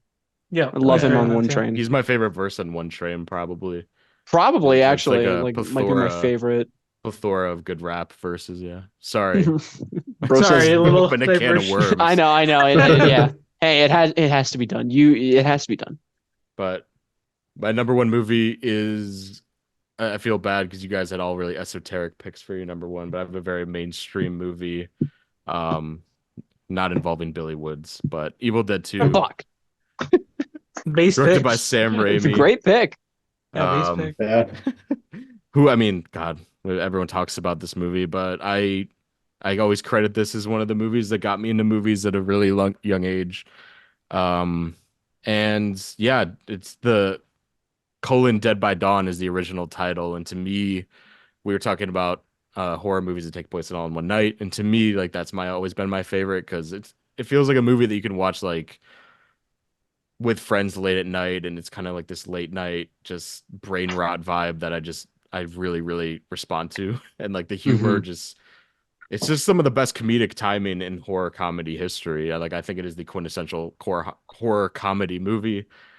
Bruce Campbell's brilliance. And yeah, what else can you say? I mean, I've seen Yeah. this movie in theaters multiple times, like with groups, and I think with Brendan actually one time. The same night we saw Night of the Yeah. Living Dead. That was like a double feature.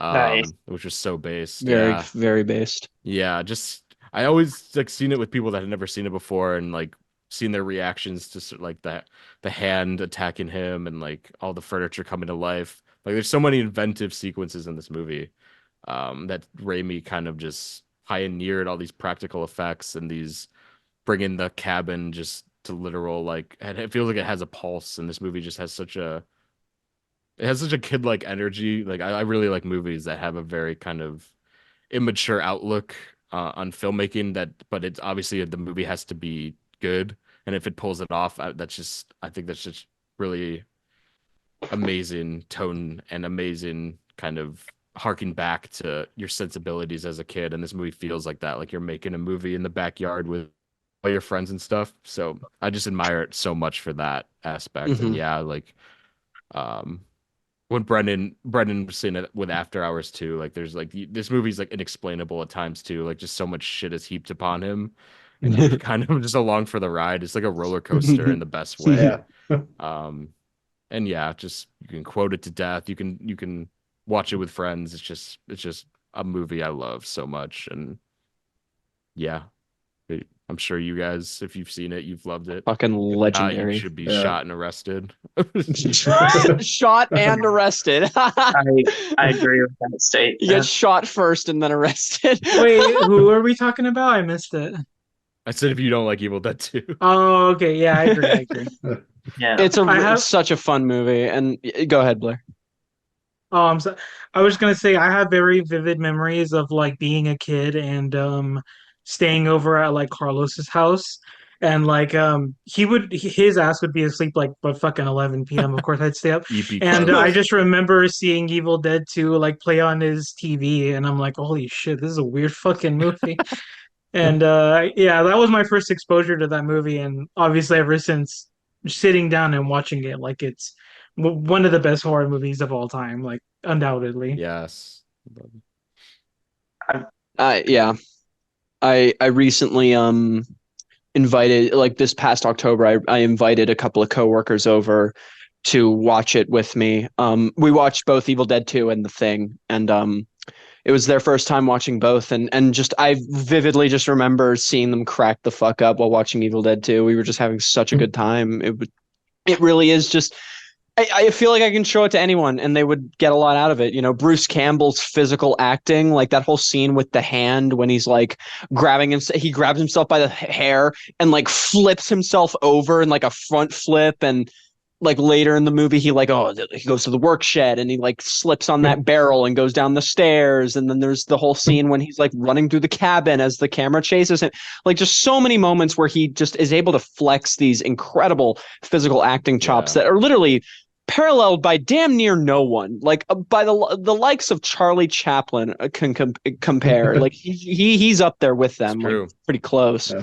Evil Dead 2 in modern times are in conjunction of like the best physical comedy, and most recently like Hundreds of Beavers and for Hundreds me. of Beavers. I thought of Evil Dead 2 a lot watching that movie. Oh my god, yeah. I could do a whole podcast episode of why Hundreds of Beavers is one of the best movies made in the last decade, but I won't do that because we're not here for that. Sorry, Perry, you were trying to say something? Oh, I was just saying, well, one, I love to see people's reaction to all the inanimate objects coming to life and just start laughing. And Bruce Campbell even joining in and laughing with them. I think it might be like my favorite moment in the film. Just because of how like insane it is, and it's kind of like basking in its insanity. And I think it's funny, like whenever y'all show your friends or families like movies, it's always like Evil Dead 2 or something fun. I'm like, hey mom, want to watch Antichrist with me?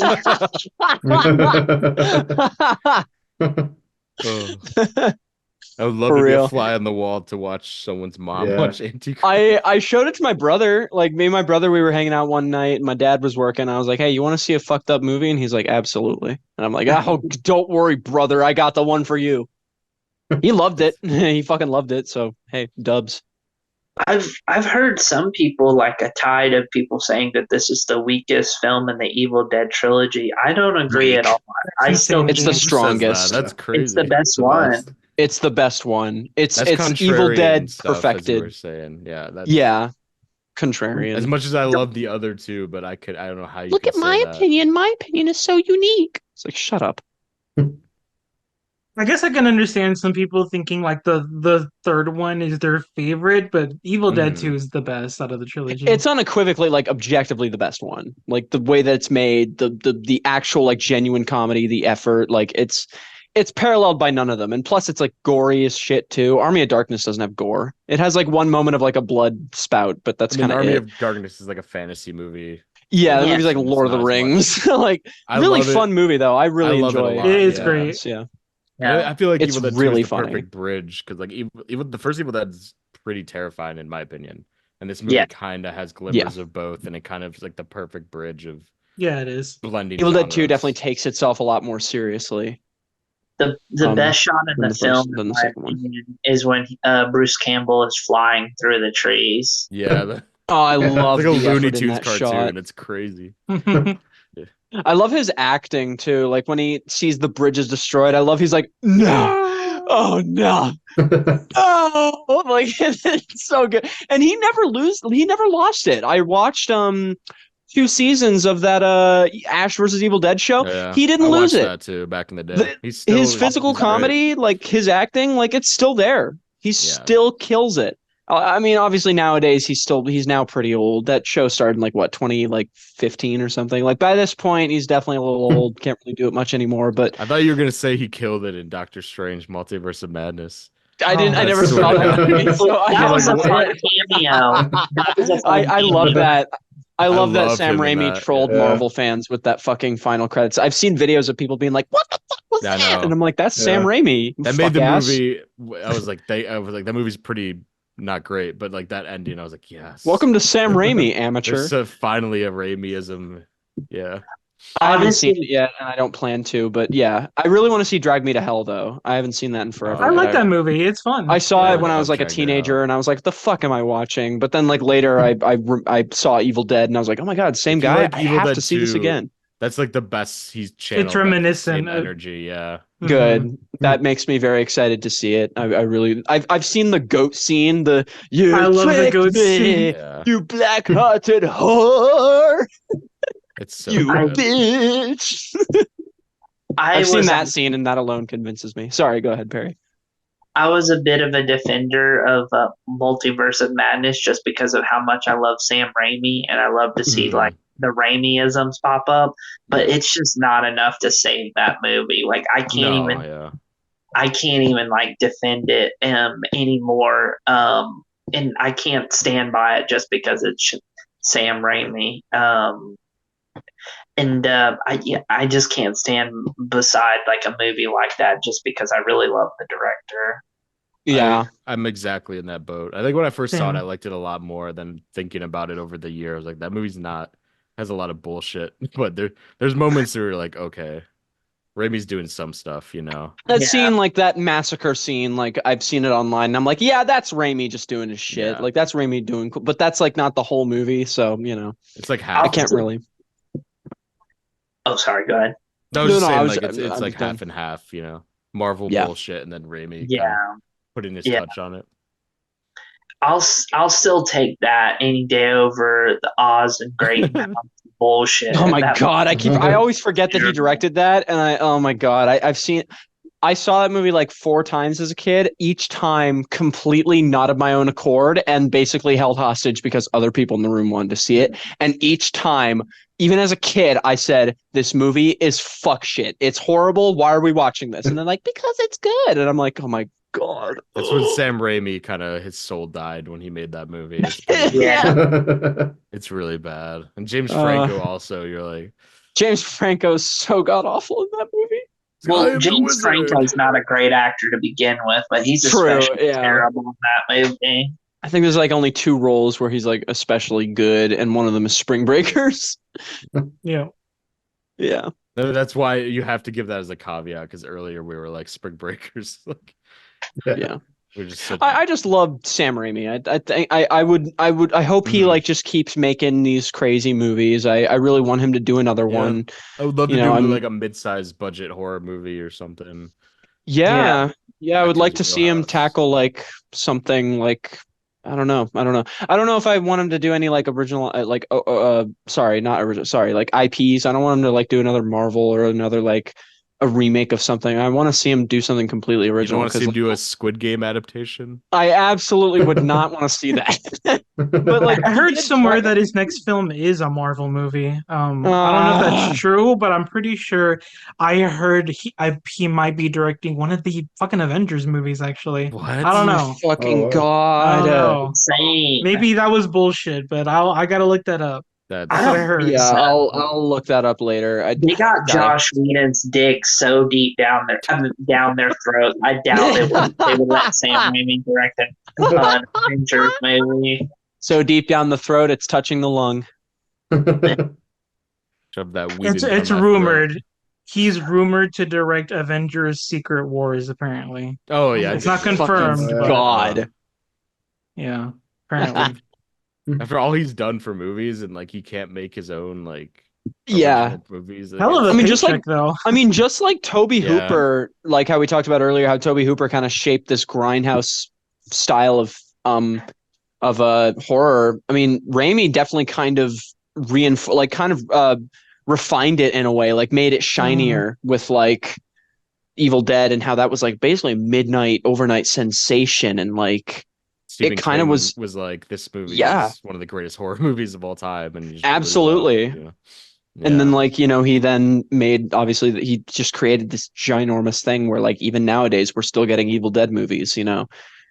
I wish there was it's- a documentary about the first Evil Dead movie because apparently that set is There's they were got to smoking be so something much. out there. Right. There's There's no way featurettes, there's but- not. just like behind the Yeah. scenes footage because Fuck. apparently they were like high as balls making that movie and just so off the rails and they had no idea what they were doing, and to see how well that Yeah. movie comes together, it's like I can't Apparently, believe it. like they dropped the camera on Bruce Campbell one time and it like Yeah. smashed some of his teeth out. Like, oh Yeah. Jesus. Because the camera Damn. operators were like Christ. smoking grams of joints a day, and like their Yeah. adrenaline was so high. I mean, it adds like this really authentic, gritty, again, using that word, but it fits here, style.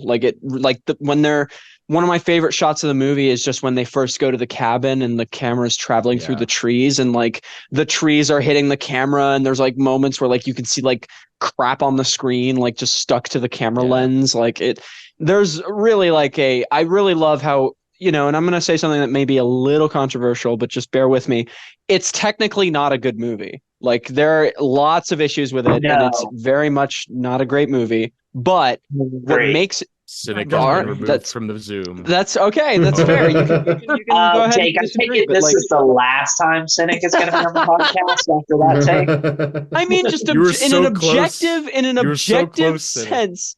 In an purely objective sense, it's not the best made movie. It's very rough around the edges, but the experience of it is so great. And also it's such an amazing story of how like these kids just got together and made their movie on like what, $100,000, I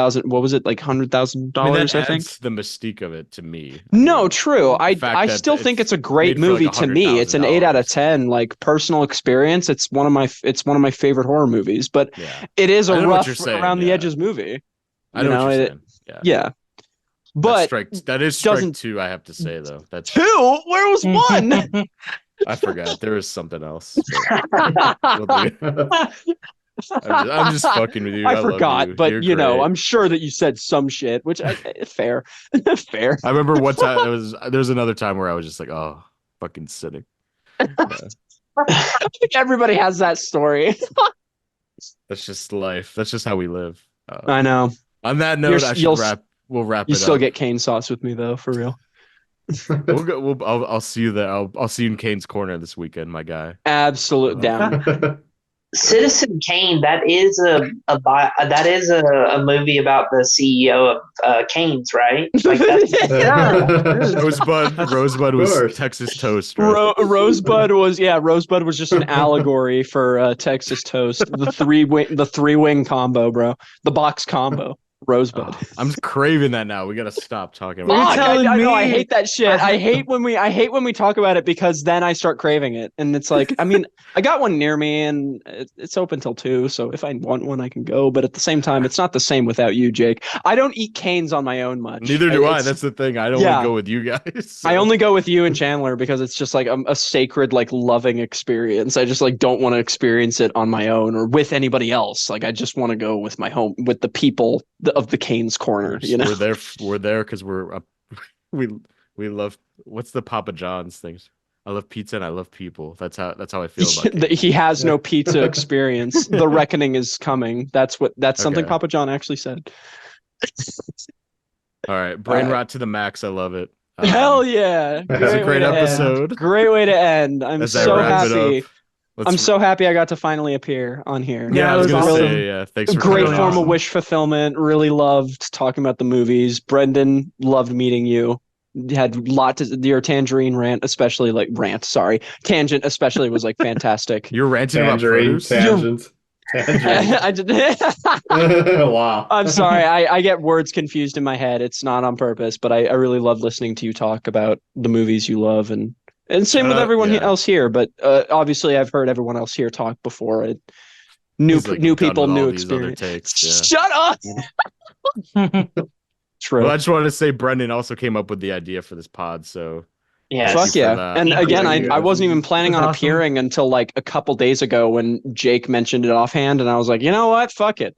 Yeah, Jake, you invited me like last second. I was like, okay, yeah, fuck yeah. I wanted to be on the podcast. I know, yeah. Anytime, of course. But now, like the next thing you and I are gonna do for the pod, we're gonna do like what are we gonna reveal it here? Like what's the deal? We're gonna be talking about, this is also Cynic da Critic's idea, as our most underrated Palme d'Or winners. So top 5 overlooked, underrated Palme d'Or winners. That's the ultimate prize at Cannes, if you guys don't know.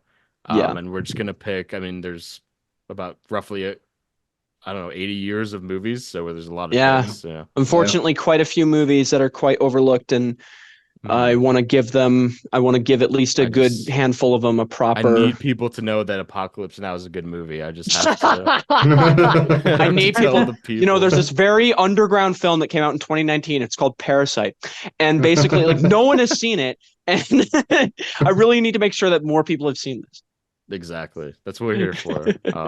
And also just want to say thank you to Blaire, to Perry, to Brendan. Of course. Love all you guys so much. Your knowledge and just being here. I appreciate it. Love you, Jake. Nice heart. Love us. this. It was a great. I'm glad I got time. to be on one with Blaire and Perry. Yeah, it was just a great group. Great. It's a great group of conversations, and I always feel so exhausted by the end in the best way. I know. So, I feel intellectually fulfilled, but I'm also very tired. Yeah, me too. For real. So, I'm pretty tired. So yeah, subscribe, all that jazz, all that jizz, All that jizz. Great movie. Great movie. Everyone, have a good one. Thank you.